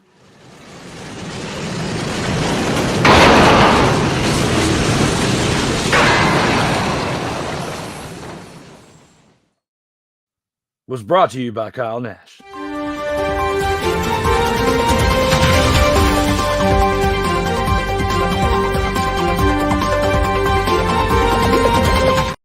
Gotta keep things light on here this morning. Segment, but I felt like that was a relatively controlled burn, but okay. It was, but I needed to find a place to play that. Like I hadn't had an opportunity to play it yet. It seemed like it fit. You didn't want to do it at the show open when I went all crazy on the Guardians. I get you. No, I'm feeling it. I wanted to ease into it. You don't want to, it's like when you would cut your car on and you put it in gear and you drive, you don't automatically floor it, but at some point after it's warmed up, then you can floor it. Ease into it, Kyle. See, but I'm not a family sedan. I'm the Incredible Hulk roller coaster. I launch. That was a lie. Wow. I was so bitter I was right about Sam Howell. Damn. No, I'm just joshing you. But when it comes to our next topic here, former Dallas Cowboys first round pick Taco Charlton dominates in UFL Week 2 win. Can he continue to be a force for the hyped up Birmingham Stallions franchise? What are your thoughts on that? Hey, listen, by complete accident, Drew Willingham, Taco Charlton was a guy I wrote about back in my days for the Dolphins Wire. Bing! But the punchline's this: as a guy who made a difference and put a shot in the arm on the what was it? Tanking for 2 a year, even though I still maintain that they should have gotten clever for Trevor the following year, but nobody wants to talk about that. Anyways, I wrote about it extensively on Dolphins Wire, Bing. So with that being said, Taco Charlton was brought in to kind of put a shot in the arm in that defense. And Charlton was a victim of being surrounded by a lot of solid guys in Dallas, right? DeMarcus Lawrence was getting off the ground there too. They had a number of other guys, and they hadn't even gotten Micah Parsons yet. So, Charlton was just in a room that was too crowded. And with the fire sale that the Dolphins had executed, they brought in Charlton, and he got 2 sacks in his first 2 weeks of the year. So, yeah, I think he can continue to make an impact and make noise in the UFL. Yeah, I think so too. Now, will it be like as much of an impact for his career, like, say, the kicker Jake Bates we were just talking about for the Panthers, with his play pretty much getting him at least a tryout, if not a contract, in this upcoming NFL year? If Charlton completely plays like this throughout the remainder of the season, yes, if it stays consistent. But that's the key thing, consistency. Even though it seems like he's making it look easy with the kicker kicking 60-plus yard field goals, it's not going to happen every single week. He might be able to nail from 50 next week, but the 60s will eventually smooth off. But the fact that he hit them helps his case. If Charlton doesn't stay this consistent and the team regresses, they're going to point their finger back at, well, he didn't have as many tackles, or he didn't have as many sacks or any sacks this week, and the defense just couldn't get the ball rolling. And if he is like one of the headlining pieces for the defense, one that makes one of the biggest impacts, like he has in these first 2 weeks, and his production regresses in the coming weeks, this team could definitely take a step back. And that, in my opinion, would hurt his chances, and it definitely hinder his chances to advance up to the next level, because I do like how this is looking like a feeder system for the NFL, and especially with merging with the USFL. The attendance is lackluster, except for in St. Louis, but we'll talk about that more here in a little bit. Looking at the fact that there's been some players that went from last year's incarnation of the XFL and playing in the NFL. USFL, not known primarily for being as much of a feeder system as the XFL has in recent years, but now that they've merged, there's a better opportunity, as they've got a little bit more of branding behind them to help them get noticed into getting in the NFL. Again, that's the one disadvantage that Charlton would have, is the USFL didn't necessarily have the same star power coaching as the XFL did. So we'll see what that does. Yeah, definitely will, and we'll have to see when it comes to that. And we've got looks like we've got one more topic here on the Gridiron Scoop. And here with that, we've got the Stefon Diggs trade to the Houston Texans rocked the NFL 6 days ago. Do you believe that his addition makes this team's wide receiver trio the NFL's best to start the 2024 season, when you consider him, Nico Collins, and Tank Dell in the receiving core? Well, I'll tell you what, if you don't think they're the best talent-wise, they are certainly the best bang for the buck. And listen, as somebody who covers the Jacksonville Jaguars on the regular, as I do with both the Jaguar Report and a show that's on this channel, the Duval Dive, bing, you'll note that Jacksonville Jaguar fans are just completely irked that the Texans have been able to make these acquisitions that they have. But why have they been able to do it, Drew Willingham? 2 reasons. 3, actually, technically. A, the contract of one, Nico Collins, still on his first contract. The contract of one, Tank Dell, still also on a rookie contract. And The piece de la resistance, of course, is one CJ Stroud, who is arguably a top 10 quarterback. Well, assuredly, I should say, a top 10 quarterback currently in the NFL, and is also on a rookie damn contract. So the way this front office has garnered all these resources together and then also restructured with Stefon Diggs to minimize the fiscal impact, to keep themselves relevant and ready to extend all of the above should they be viable veterans and dangerous offenses, the likes of which you described there as the potential league best core there, Drew Willingham. They're doing the right thing. Getting an experienced guy, even with his advanced age, one could criticize that of Diggs, but at day's end, I would say this. For all the positive that he's going to bring to the Texans, I think the bigger impact is what has happened now to the Bills in this situation. When Diggs arrived, I said it would metamorphosize Josh Allen into a great quarterback. Nailed that one. I have that on record somewhere. But also, I'm calling a regression in Buffalo, and that will impact the AFC's makeup as a whole. Oh, everything you just said there was spot on. The one thing, and I talked about this with Cole when this trade happened last Wednesday, and and I got to agree with him when it comes to the fact that the status of Stefon Diggs and him being somewhat of a diva over recent years has got to be something that's concerning if you're the Houston Texans, because when he got into his ultimate diva-like states, it seemed like it's when the Bills started to trend downward. And he was already doing part of that when he was with the Vikings that led to him getting traded to the Bills to begin with. So ever since he kind of pulled that out to start off with the Vikings, he's kind of been trending downward, even though he did have some good production in his start to the Buffalo Bills. But in the past 2 seasons, definitely has trended downward. If he continues to be his diva-like self as to what we've been accustomed to seeing here in recent years, I don't think this trade is going to work out for the Texans. However, if there's anybody that I feel like he can match up well with, I feel like it's CJ Stroud, because for him being as young as he was when he started his rookie year this past year, he got everything and maximized everything he could out of his offense. And that's because he has really great qualities as a leader. And that's something that I think Stefon Diggs has been lacking in as far as being around when it comes to a quarterback that can lead like that, because Josh Allen can run the ball and he's mobile and he can throw the ball. But some moments of question, especially when it comes to getting over the hump, there's been questions about his leadership.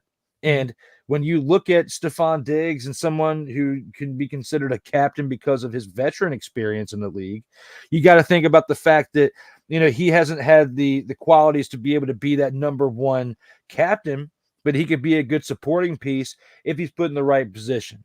I think that if he thinks more of the team starting now and practices that going forward and is a team player, like full on through, then this team can definitely have some great success, because they have made some acquisitions this offseason along with what they did last year, and they're only going to get better because they've learned from experiences from this past year.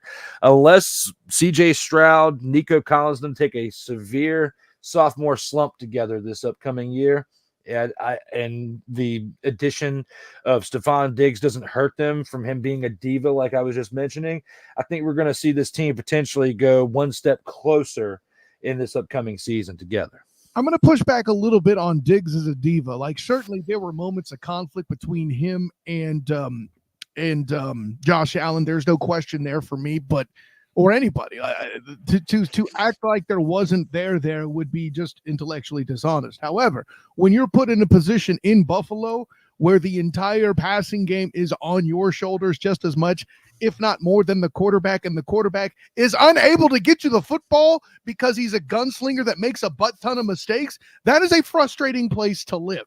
When you went from being the guy and having support, but a quarterback would throw you off, i.e. one Kirk Cousins, because he couldn't play in the big time. Then you go to another place where you take the team further and make them a Super Bowl candidate, and again, your quarterback fails to perform in the big time. That gets in your head.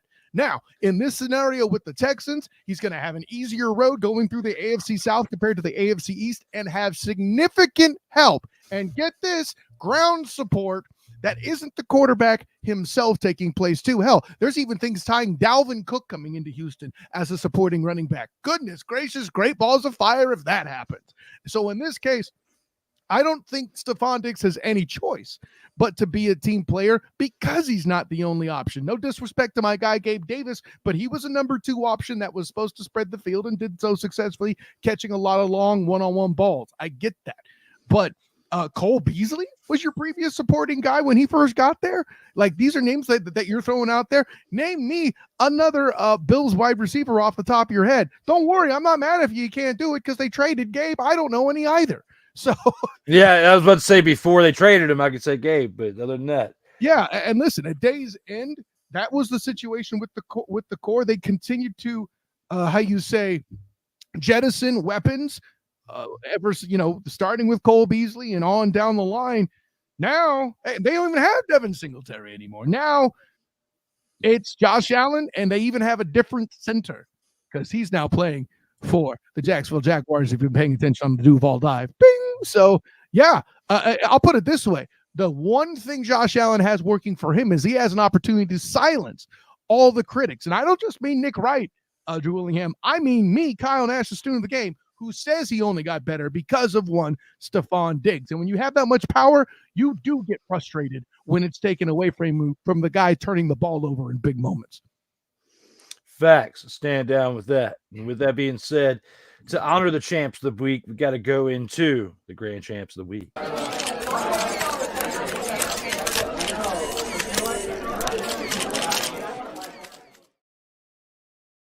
Total Football Talk.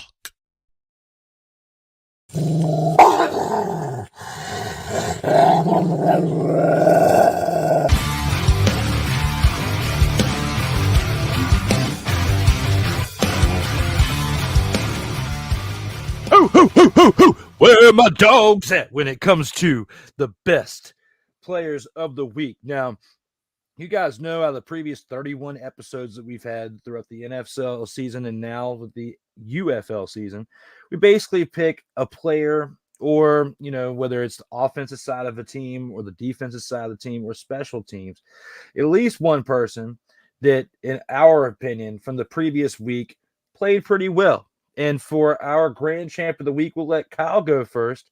Out of all the people who played, who was your favorite when it came to the UFL teams from this past week? I mean, listen, I'm tempted to say it was the Houston Texans for making the deal to ship AFC such that it is. But yeah, I'm going to throw the props at A.J. McCarron winning the day in what was clearly going to be the shootout of the season so far, 2 weeks into the UFL. For the Battlehawks doing battle against the defending XFL champion Arlington Renegades. Now, granted, the Renegades, again, 0-2. Don't rule them out. But A.J. McCarron is such a great story. The Battlehawks are such a great thing and franchise with what they're doing. I don't think the NFL should go back to St. Louis. I'm not doing anything like that. But I do think that this is the right space for A.J. McCarron and St. Louis to stay in love with football. I like that. And, I was thinking along the lines of A.J. McCarron, but I'm going to stick with the quarterback, but go with a different team. This being a team that throughout the majority of the game definitely looked like they were playing like a bunch of dumpster Pelicans, a name that I have not brought out in quite some time. They're definitely playing like a bunch of dumpster Pelicans. And they probably had like somewhat of a Tim Tebow-like game, playing like trash for 3.5 quarters, and all of a sudden through the last half of a quarter decide that they figured out how to play football all of a sudden after looking like a peewee football player who sat the bench for the majority of the game but then came in to look like he grew some wings and showed the team what was up.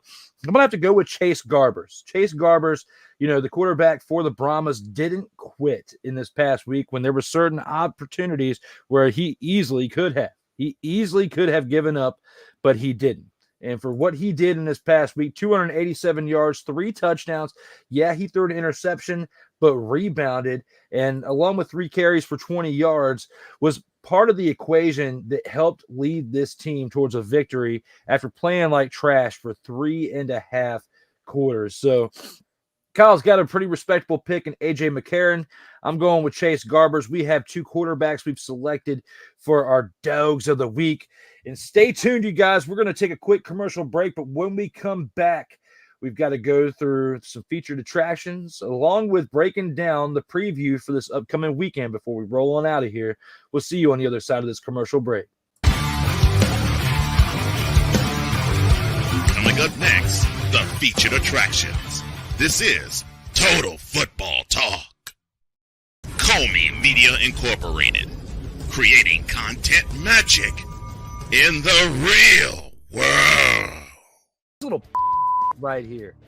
Look at the inside of these cakes. Now, when you bite into it, just as I demonstrated while you were talking at the beginning of your discussion right there, I could taste the drugs inside of this cake, sick. I could taste the addiction within the cream filling of this cake right here, to where they not only us with that cake right there, but they made an ice cream out of it. They made an ice cream out of it. A 1 pint Christmas tree cake ice cream. Look at that little just smile up there. Look, she is up to no good on there. Look at that. Look at that smile on there, sick. She knows that she got you. Got him is what's in her mind right now. Acknowledge me. Look at that little smile right there. She's up to no good. D. Willie in the evening. Thursdays at 11:15 p.m. Eastern, 10:15 p.m. Central. Exclusively on Sertoba Media, where the struggle is real to be awesome. Hey, ladies and gentlemen. Hey, look. Hey, stop playing games. Y'all already know. Go ahead and toss him some Willie Bucks. Ain't nobody playing around. Hey, $sign D Willie 87. Go ahead and hit him up on the Cash App and go ahead and give him some Willie Bucks. Look at Drew looking stoic, ladies and gentlemen. Stoic on that $10 bill. So go ahead, slide my man over some Willie Bucks, and we good. That's all I'm saying. We good. How about some Willie Bucks? Sertoba Media, where the struggle is real to be awesome. If you're looking for a sports program that gives you the flavor. Washington Commanders? Really? This whole thing stinks to high heaven. That pulls no punches. Thuggish act by a thuggish actor. That gives you some humor. Praise everything LeBron does and never criticize it. If you want a show that gives you good times, then this is that show. BS3 Network proudly presents. I am Cole Johnson, and welcome to Cole Sports with a Z. Every Friday on Patreon, and every Saturday on YouTube, Spreaker, and all other outlets.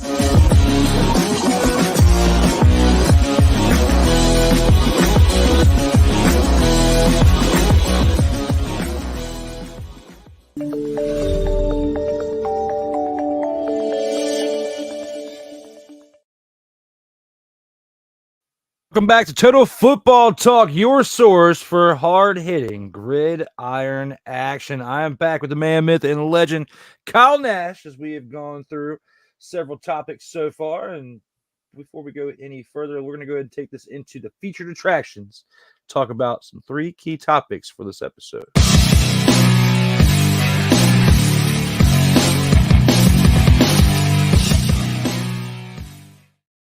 I call it the featured attractions, but, maybe because I'm a little rusty in certain aspects, we should call it what it really is. And that is the chopping block.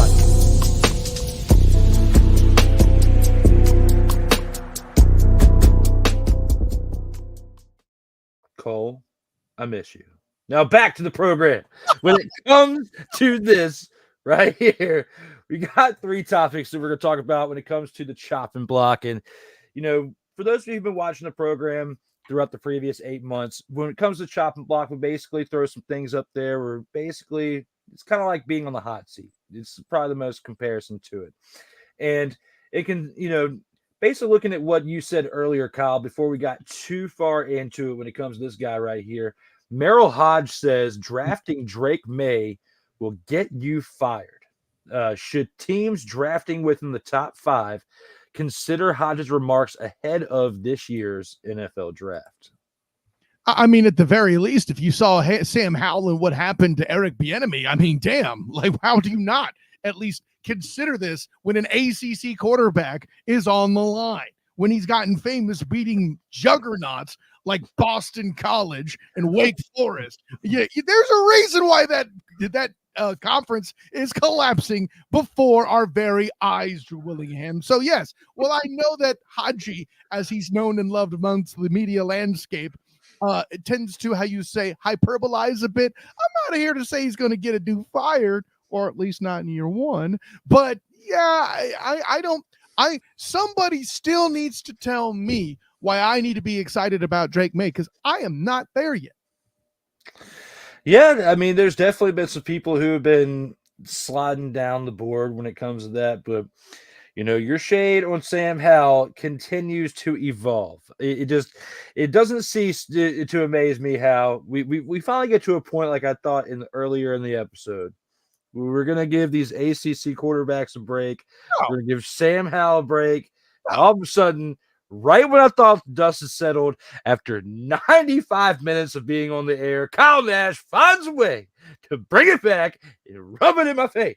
Sir, this isn't about you, okay? Do you remember our debate show where you put your ward, Joey Raymond, into the buzzsaw of bringing up an ACC topic, and I eviscerated him too? This isn't about you, and it isn't about Joey Raymond, and it's not about Cole Sports with a Z. It's about the ACC needing to go to ZZ, thinking that they're good. Yeah, I said they need to go to sleep. I'm reaching with that pun, but the pun is the ACC needs to show me something, mister.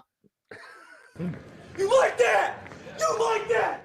You definitely do like that, Kyle Nash. I mean, I think the premise was that I don't like the ACC, but I like what you're doing with the creativity there.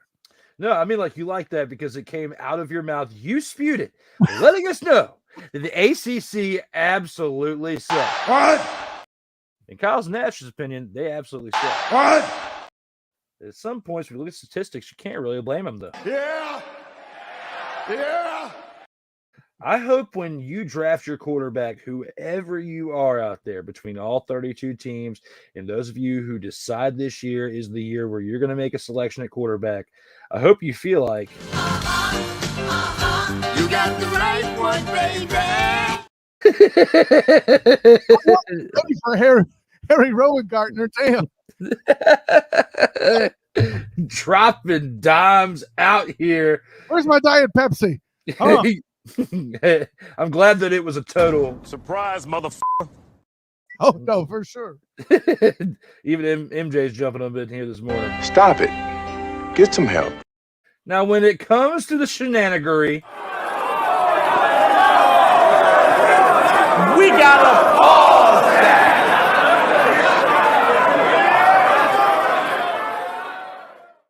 Shout out to my guys over at the Wrestling Realm who had me on last week as a guest. The term shenanigery was coined by them, and I'm just keeping it alive. But listen, shenanigery, chicanery, whatever it is, if you think it needs to go on pause, well, you can certainly try. Shall we move on, Drew Willingham? And you all know that is not a total surprise, motherfucker. When you see the two of us on a screen together, you're going to get shenanigans at some point. It is inevitable. It is definitely inevitable. But right there with that first topic, when it comes to, Merrill Hodge and his comments on Drake May, I think that we both are in agreement here with the fact of these top 5 teams in the NFL draft as far as picking goes need to consider that statement along with many other statements from others who have had, their concerns about Drake May and especially being drafted that high up in the draft. I think they definitely need to listen to what Hodge is saying here in comparison to other quarterbacks who are available to be drafted. Hey. Who's giving them the business? Next here on the chopping block, and a team that you know very well, Kyle, the Jaguars traded back twice last year and could do it again in the first round of the 2024's draft. Do you believe deja vu strikes again with the 17th overall pick, or do they hold on to it and actually make a selection this year with that pick?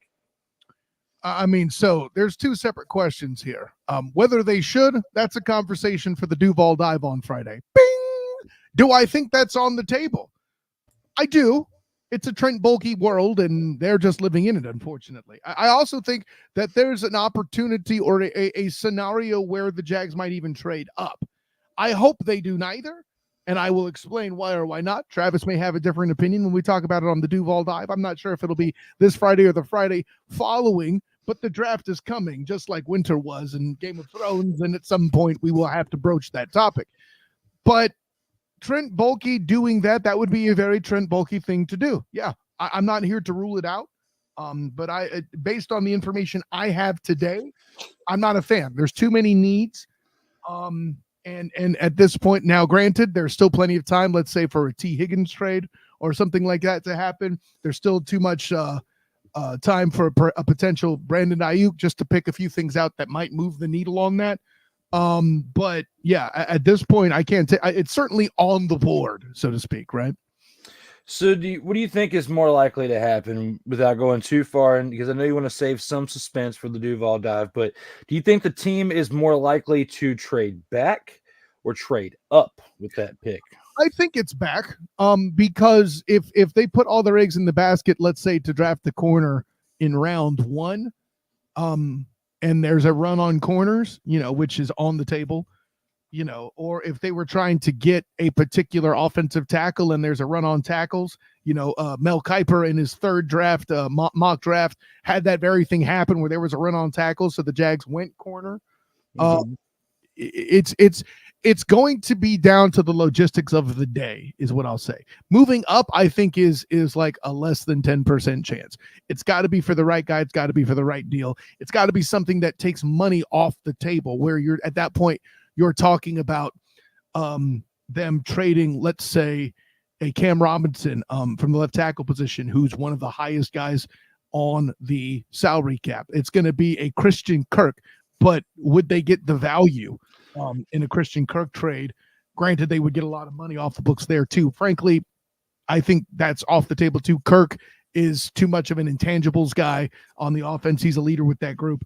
Watching him and Gabe Davis work together as hardworking guys, it's going to be something to observe. I'm looking forward to that, by the way. Zay Jones, perhaps, is something that could get paired with a trade up. And obviously with commensurate picks, it's not just going to be a player and a pick to move up. You're going to have an additional pick as well. And are they going to do like the Bills or the Texans and get into the 2025 pick pool? I don't know.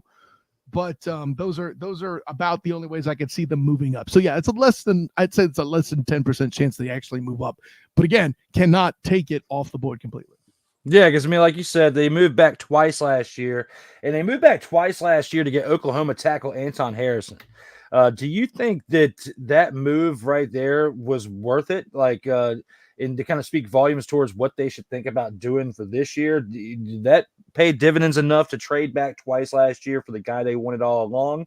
And should that inspire them into their decision-making for this year? Anton Harrison is not the pick with which you should evaluate that, though, Drew Willingham. Anton Harrison, by the way, an absolute stud. If O-Lineman got press, he'd be an offensive rookie of the year candidate and would fall just short of CJ Stroud, above Puka Nacua. What he's done and the guys he faced throughout the year on an island as a rookie tackle has been absolutely stellar, and he's proven he could be a starting left tackle as he continues to develop. By the way, in an era where offensive linemen in general develop slower than ever before. That being said, the next picks in Brandon Strange and Bigsby, not a fan. Tank Bigsby and Brandon Strange both not worth the stock when they could have had a Joey Porter Jr. like I was banging the table for, and for my money, the strategy was right. The execution was bad. It's not so much too that they didn't have good guys that can make a difference that were on the board. They missed on so many prospects with both of the next two picks that I cannot evaluate them as drafting successfully. But the trade was well done. They put themselves in potential to get 3 starters, and they got one. They got the easy one. The first round, scouting in the first round in the NFL should be child's play at that level.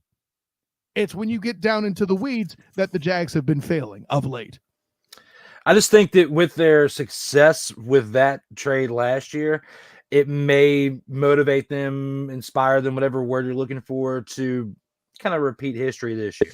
And that's what I meant by it. It would be a very bulky thing to do. That would feed the ego enough to keep it on the board. I agree. Personally, but guys, definitely for those of you watching, you know, and haven't seen Kyle's show on Fridays, the Duval Dive podcast, definitely make sure you check that out so you can stay up to date when it comes to this right here, because you know the two of them, him and Travis, are going to touch base on this at some point. But I figured it would be a good selection of something that we could talk about today, considering that it's probably on your mind right now with everything you've got covering for the Jaguars. Who's giving them the business? My bad. No, all I said was you were right. I mean, it's funny. You get something right on your show, and now no one heard me say you were right about something. You're killing yourself, Drew Willingham. Yeah, and that's not something I'm used to hearing from you on a regular basis. So believe me when I play this right here.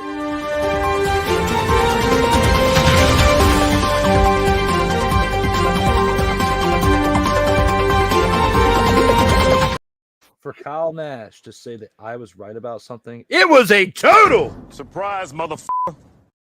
And I'm feeling real good right now.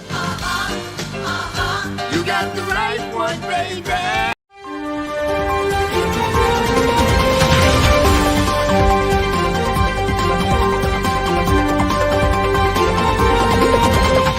Because usually when it comes to Kyle Nash and being a part of my programming, I'm usually the one taking the...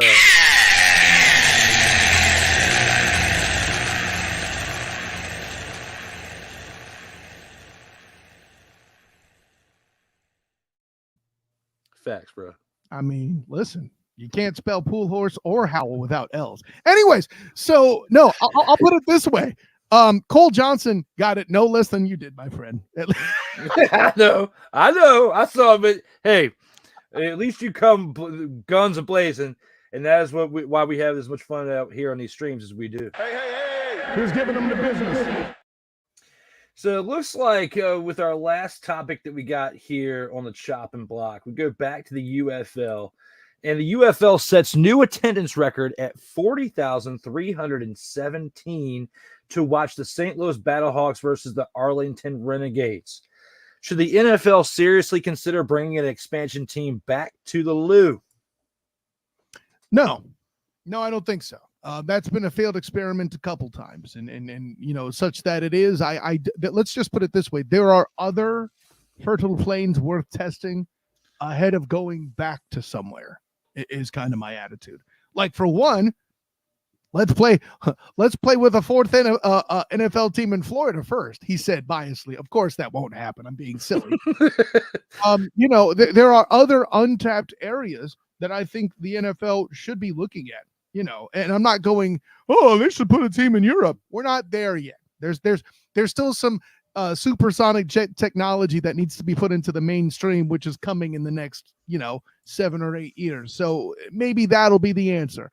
I think it's worthwhile to look into a Canadian NFL team or a Mexico City NFL team or something in this hemisphere before trying to take another shot at a mid-tier market. No disrespect to St. Louis, but you've had your chance twice. It's time to try somewhere else. No, I mean, Kyle, you bring up some good points with that. And like you said, basically what we saw in the early to mid 90s when they went from Los Angeles to going back to St. Louis. The only positive part from the St. Louis Rams tenure was, of course, the greatest show on turf in '99. And then a couple of years later when they went back to the Super Bowl and almost I wouldn't say upset. They almost won against the Patriots before, of course, the Patriots started their dynasty that year. And since then, and especially when you look at the Jeff Fisher years, they definitely had a lot of tales of woe coming from that franchise. And even though the numbers are great, because that part of Missouri definitely is huge into loving football, unfortunately, if their attendance was consistent, then we would have never lost them in St. Louis as far as the Rams to begin with, because they had lackluster attendance, because you had lackluster performances from your team. If the Battlehawks start playing, subpar at some point and not as good as they have been over the past couple seasons since being brought to the XFL, we're going to see that happen again. This 40,000 in attendance is going to drop to like 25, and then it's going to continue to drop. And then we're not going to see these numbers. And then before you know it, they're going to be clamoring to move the team to somewhere else. So we've already seen it in the NFL before. Because before the Arizona Cardinals were a thing, they were in St. Louis, weren't they? Correct. Yeah, St. Louis Cardinals. Correct. Because when I was a kid, I remember my brother having like the NFL wallpaper from like the 70s or whatever. Because I was an accident. I was 15 years after him. But when it comes to, I remember in his room, he had the wallpaper of like the 20-some NFL teams that were there. I think it was 28 at the time. And I remember seeing because it would have the NFL logo on the helmet, and it would say underneath it the team. I want to say it said St. Louis Cardinals, because for a while they had St. Louis Cardinals for baseball and football. Because just like they have the New York Football Giants, they had the St. Louis Football Cardinals. So looking at this here, this is it's not like they only had a team in the NFL in that city once. You had multiple opportunities to make it work. And unless you have built a team like, say, the Steelers, who even though they might not go far every year, they at least stay relevant to where they're in that playoff mix throughout the majority of a season. And even getting there is too much as to losing in the first round consistently or whatever, but you're still making noise each and every year. You're consistently a pretty good team. That's why they have the attendance that they do. Yeah, Buffalo's a good example. Up and down, diehard fan base, but perennially overall, they've had some pretty huge spikes, Yeah, and I mean, pretty much since the 4 straight Super Bowl losses, they've had pretty consistent attendance from that point over the last 30 years. We have not seen that in St. Louis, which, again, looking at this question posed in the slate, I agree with you here. I don't think that it's a good move to start considering moving an expansion team back to the NFL. Plus, you can't just really add one. You'd have to add 2 to balance the numbers and to balance the scheduling out. So do you put a team in London and a team in St. Louis? No. I feel like if you add 2 expansion teams, you're going to if you're going to put one overseas, you might as well put 2, because you've already had all this, all these testing games, I would say, or in the past where you've practiced having games overseas, like in London and whatnot. So looking at how things have played out there and where we've had these, I wouldn't say exhibition, but travel games, I would be more inclined to start a team there than to taking it back for a 3rd or 4th try in St. Louis. To me, if you didn't work the first time, try it again. But if it doesn't work a second time, the 3rd time isn't going to be a charm necessarily in this case. Well, and I'll say this too. If there's going to be a single team movement, it won't be an expansion. It'll be a relocation. In order for a true NFL expansion to happen at this point, there would have to be a mass expansion to kind of keep the structure, because it's hard to beat the 4-division, 14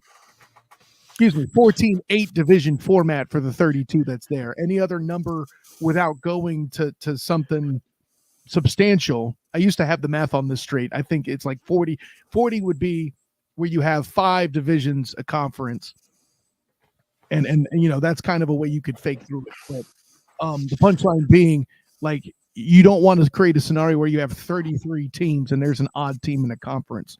But then if you have 34 teams, then how do you divide that up amongst the division? Somebody gets left out. The numbers aren't pretty per se. So it's something to where if it was going to be an expansion, it would probably be, or if there was going to be a new team, a new city, it would be a relocation before it would be an expansion. I'll say that. Yeah, and the NFL, even though they are profitable, I don't think they are profitable enough to add 8 more teams to and you'd have to definitely put 4 of them overseas, if not 6 of the 8. There you go. So, because again, I see where you're saying, but in order to balance the books, I see what you're saying now. But 4 to 6 of those 8 teams, if you did add, would have to go overseas, and I don't even see where the interest would be high enough to put 4 to 6 teams over there. Maybe 1 or 2, if we were in the position to add 1 or 2. But that would definitely be a lot right there. And, you know, speaking of things, when it comes to being a lot, my favorite time of the show has now arrived when it comes to what I like to talk about in this program of Total Football. Who's giving them the business? And for those of you who have been watching this show for quite some time, you know exactly what time it is.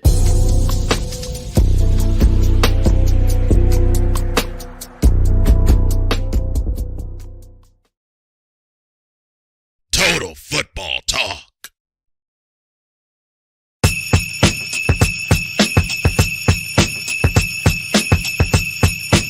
Hey, it is Snowflake of the Week time, where we look back at who was the worst player in all of football this past week. It could have been something off the field, like in the NFL. It could have been within the UFL of a player or part of a team that definitely played to an underwhelming standard. Kyle Nash, looking at this, who do you believe is your Snowflake of the Week? Well, I hinted at it earlier. I'm giving it to Memphis Showboat coach John DeFilippo for going for it on that 4th of 12 and giving the Brahmas the opportunity to get back into and give Cody Latimer the chance to win the football game. Listen, going to 4th and 12 and not punting the ball to pin it deep as possible is mistake one. Let's say they were even in field goal range. Then you have an opportunity to make it then a 7-point game, and you don't do that. Yeah. Sorry, coach. That's on you for making that call. That was a horrible call. You, sir, are the melted snowflake in my flame this week. That was definitely a great pick for the Snowflake of the Week in Kyle's case. And for me, I'm going to shift gears a little bit and surprisingly go after a team that's undefeated. And I'm going to go after the Birmingham Stallions quarterbacks. And with that being said, I'll refresh your memory if you're just now tuning in or forgot when it comes to this. Matt Corral, 53 passing yards and an interception, along with Adrian Martinez, 88 passing yards, with a combination of less than 150 passing yards between the two guys in total. It's very, very, very terrible numbers for the day. And if it was not for your field goal kicker, with those 4 field goals and 12 points, you would not still be undefeated, and the leg of Jake Bates would have given the Michigan Panthers the victory when you think about that. And, you know, we've seen teams in the past, if you have lackluster quarterback play, and this is mainly speaking on the offense side of the ball, if you have lackluster quarterback play or if you have lackluster running back production, you're more than likely not going to be winning consistently. And for them to win the first 2 weeks, as they basically been maintaining the hype, they will not be able to maintain this hype if they continue to have lackluster play from their quarterbacks. So I'm going after the Birmingham Stallions quarterbacks for this past week as my snowflakes of the week. And with that being said, we've got one last commercial to get to, but when we do come on back, we do have to break down this upcoming weekend before we get on out of here. This is Total Football Talk.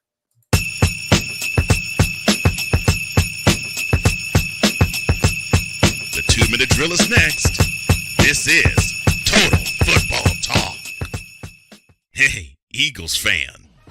Join my man Cool McCain and a host of others as they break down every single game, every single week in an objective manner, and also from a fan's perspective as well. Remember, this cast feels just like you. Nobody likes you. And you don't care. Fly, Eagles, fly. Eagles Elite Podcast. Every Wednesday at 8:30 p.m. Eastern on YouTube and other podcast outlets.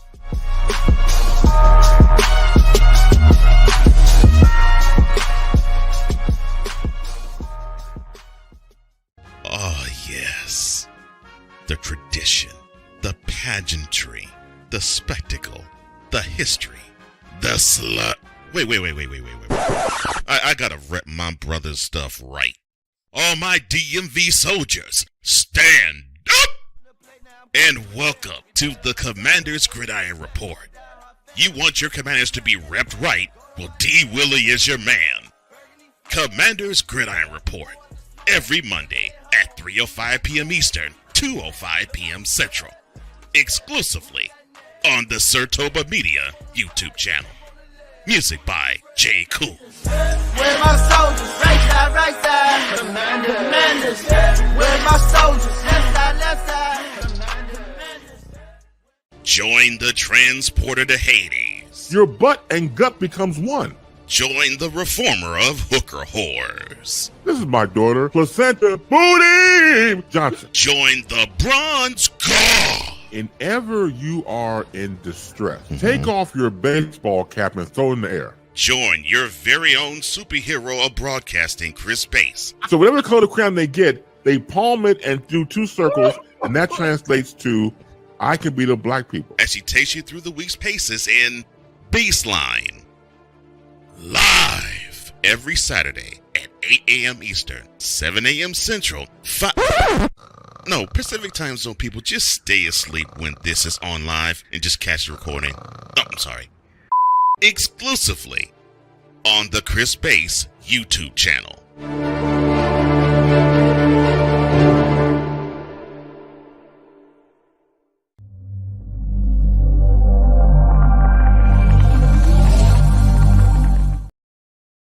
Welcome back, Total Football Talk, your source for hard-hitting gridiron news. And especially when you look at Chris Bass's commercial over there, you got to love the things that come out of that man's mouth. Definitely some things that are said that get me every single time I watch that show. But we've only got one more thing left to go through, and that is the 2-minute drill, or the post-game 2-minute drill.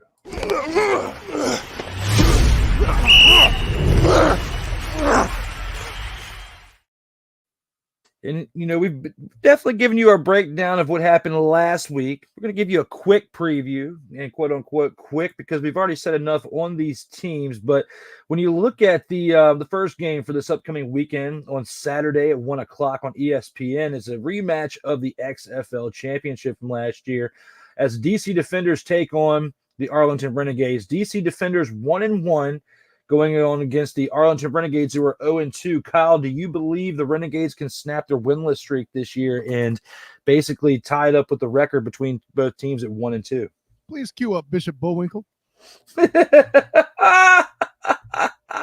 to the no, to the no.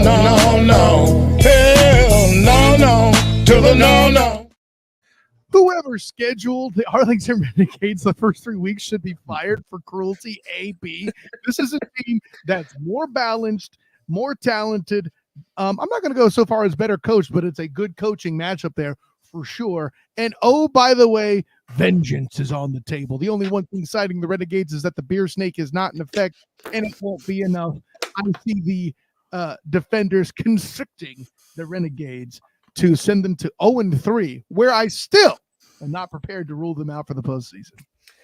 Last week I picked the Defenders, and I almost ate my words, Kyle Nash. Like I said, I was talking with Cole and saying that, it was only after that pick 6. I mean, we were only 3 minutes into the game, and I was saying I'm kind of regretting my pick for the DC Defenders. I'm glad I was wrong on that day, as I was right on this day a week ago picking them, and I'm going to try my best to be right again, as I'm going to say the DC Defenders take this game this upcoming weekend. Hey. Who's giving them the business? Our next game that same day, but at 7 o'clock p.m. on Fox, as the Memphis Showboats travel to take on the Birmingham Stallions. The Memphis Showboats are 1-1 going against the undefeated Stallions. Do you think their lackluster performance at the quarterback position between those two players for the Stallions, do you think it cost them this upcoming week and they fall to 2-1? Yeah, I listen, this is one where I think the Showboats will be ticked after last week's performance and shenanigans, and they exposed the Stallions, who were a little too full of themselves this week, thinking they're going to go 3-0. Showboats bring them back to earth, and they are tied 2-1 walking out of this game. I like that. I like that call, and I'm going to go ahead and agree with that based on the lackluster performance at quarterback and at the running back position for the Stallions. If they can't get it together now, they're not going to get it together at some point this year, in my opinion. So I'm going to go ahead and agree with Kyle on that. Hey, who's giving them the business? Our next game, Sunday at 12 o'clock p.m. Eastern Time on ABC, the Houston Roughnecks, who are 0-2, travel to Michigan, to Ford Field, to take on the Michigan Panthers, who are 1-1. Do you believe the Houston Roughnecks fall to 0-3 based on the leg of Jake Bates for the Panthers? Or do you think the Roughnecks find a way to get the win and basically improve their record and tie the Houston Roughnecks with and tie the Michigan Panthers with a 1-2 record? Well, call me bitter if you want, as Michigan stealing the Orlando Guardians away from Florida, but I got the Roughnecks in this one. I think they're going to win on the strength of playing stout defense. No offense to Coach C.J. Johnson, but that's the team I know last year from what it was under Wade Phillips. And hey, getting that pick six is certainly proof they can do that. And for all that, I predict at least 10 points and off turnovers for the Roughnecks, and that won't be enough for Bates to kick his Panthers out of that one. Okay, I think that you've got the nail on the head with that. I'm going to actually agree with you on this. Unless he has multiple 60-plus yard field goals this week, I don't think that there's a chance that the Panthers get past the Roughnecks, because I don't think the Roughnecks are going to fall to 0-3. I think, like we were talking about earlier, the Renegades are more likely, between the two teams who are winless in the UFL right now, to fall to 0-3. Just like with another team that we have to talk about that's still undefeated. The Stallions, we said that they were going to fall, but with this upcoming team we got to talk about. Hey, who's giving them the business? We've got the St. Louis Battlehawks at 3 o'clock p.m. Eastern Time on ABC, who are 1-1, traveling to San Antonio to take on the undefeated San Antonio Brahmas. We already think that the Birmingham Stallions are going to get their first loss this upcoming weekend. Do you see that happening for the San Antonio Brahmas, or do they beat the Battlehawks at home? I see the Battlehawks taking care of business with the best home field advantage in the UFL, on top of the fact they're one of the more balanced teams in the league. Not the most balanced. I'll give the Stallions that much credit because, well, let's put it this way. There's a lot more passing currently going on with A.J. McCarron, but seeing Devion Smith back on that roster for the Battlehawks is going to be a big deal. The Brahmas don't have enough offense, period, point blank. The only way they beat the Battlehawks is if they have 2 turnovers or more. Yeah, if the San Antonio Brahmas had put up a better fight in that first half, or let alone the first 3.5 quarters of this past game, and didn't wait till that last half of the fourth quarter to show up, I would have a little bit more definitive reason to try to keep them at undefeated. However, I do think that between the two teams, between the Stallions and the Brahmas, if one of those two teams continues to be undefeated, it's going to be more likely the Brahmas over the Stallions based on matchup in the production they've gotten out of them the first 2 weeks.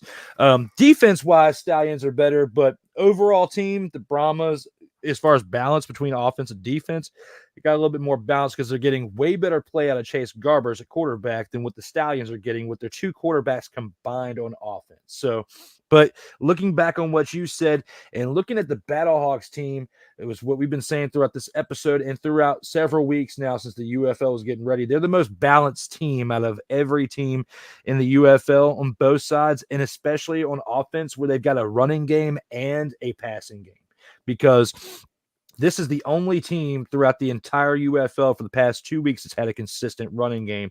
Everywhere else has been lackluster between running and their passing game. So the Battlehawks, being a more balanced team, having a lot of returning players, building a chemistry within the past 2 years, they're the team that I thought that was going to go to the freaking finals last year, the XFL championship.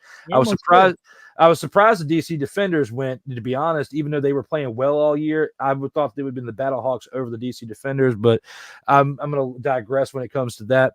But when it comes to the majority of our picks this week, you and I are pretty, we're in agreement for the majority of them, and we'll have to see this upcoming week if we were right with our picks when it comes to our 2-minute drill.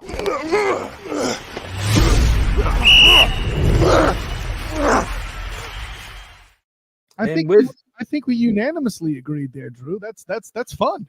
it's fun, and it's very rare when it comes to the two of us being out here on these streams. And with that said, we only got one more thing left to do before we roll on out of here.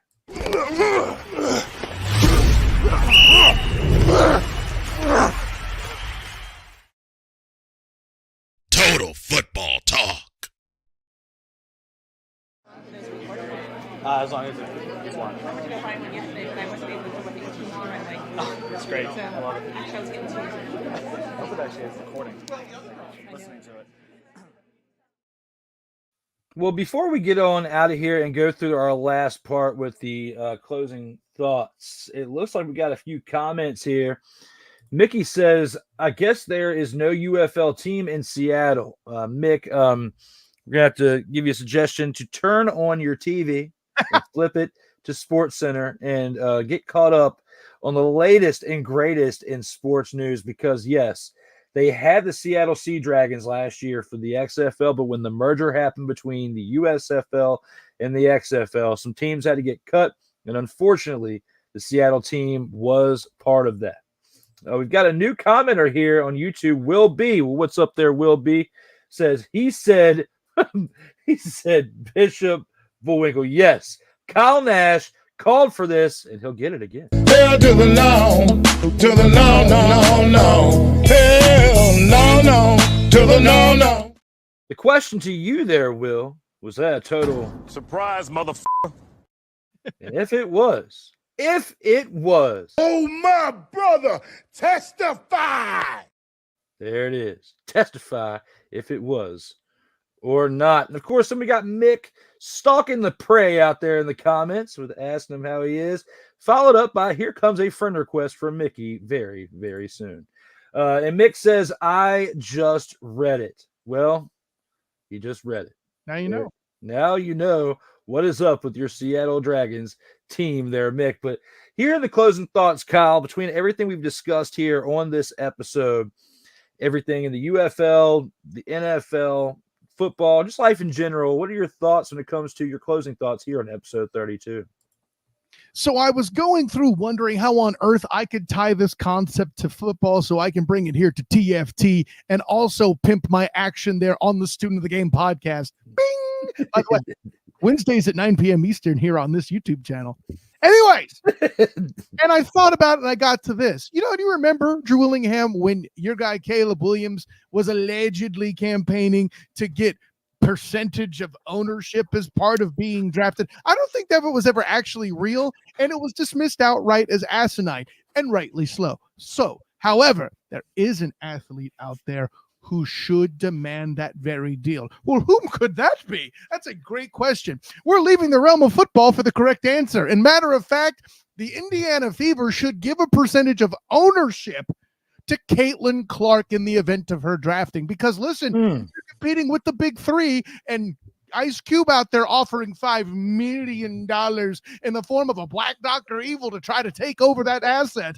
You got to do something to compete, especially when your teams are capped at $1.4 million in salary per team. What are we doing here? You expect to compete with Ice Cube and the big three offering Caitlin Clark $5 million when that's what's going on? By the way, $250,000 per player is the cap in the current WNBA CBA. And of course, that's just me rounding the figures. Obviously, there's some decimals or whatever. Punchlines this, though. As nutty as it was for Caleb Williams to request market share of an NFL team, it is on point and, in fact, going to be a necessity for the WNBA to do some sort of magic like that for two reasons. A, it actually gives her commensurate value. B, it gives her opportunity to have an interest in growing the league on the whole, something a lot of former WNBA players don't really have in mind if you've seen a lot of the comments out there in the space. And then also, and lastly, I think this is the biggest deal of all, it competes with Ice Cube and keeps him out of there and creating a potential that could be a very damaging concept, something I'm going to talk about on Thursday with Tokyo Jameson and Essex O'Brien in a special bonus episode of the Student of the Game. So check that out. Actually, I'll probably drop Friday. Details is we're recording on a Thursday. That's a whole other thing. Student of the Game Wednesday, 9 p.m. Eastern. First, though, with Mike Bernier, talking about the impact of the Stefon Diggs trade. And on joy and privilege, man. Hey, as always, Kyle Nash, thank you again for being here today and for coming through in the clutch. And if all goes according to plan, he'll be back next week as well, and look forward to that again for next week as well. When it comes to my closing thoughts, Kyle definitely gave some great thoughts right there with what he had to say. And I'm going to go back to the NFL for a second as some utter blasphemy that was dropped on Twitter while this show was starting this morning. I just happened to check it out on the interwebs. And yes, I said the interwebs because that is what they are called to me, the interwebs. Looking at this, and looking at some comments people want to make. I'm going to say some nice things at the end of my closing statement, but I'm going to start out with some negative because we haven't had much negative on this show today, but we will right now. And do you think that's a total surprise, motherfucker? When you look at what comes out of my mouth on this show at times, you know that we are destined.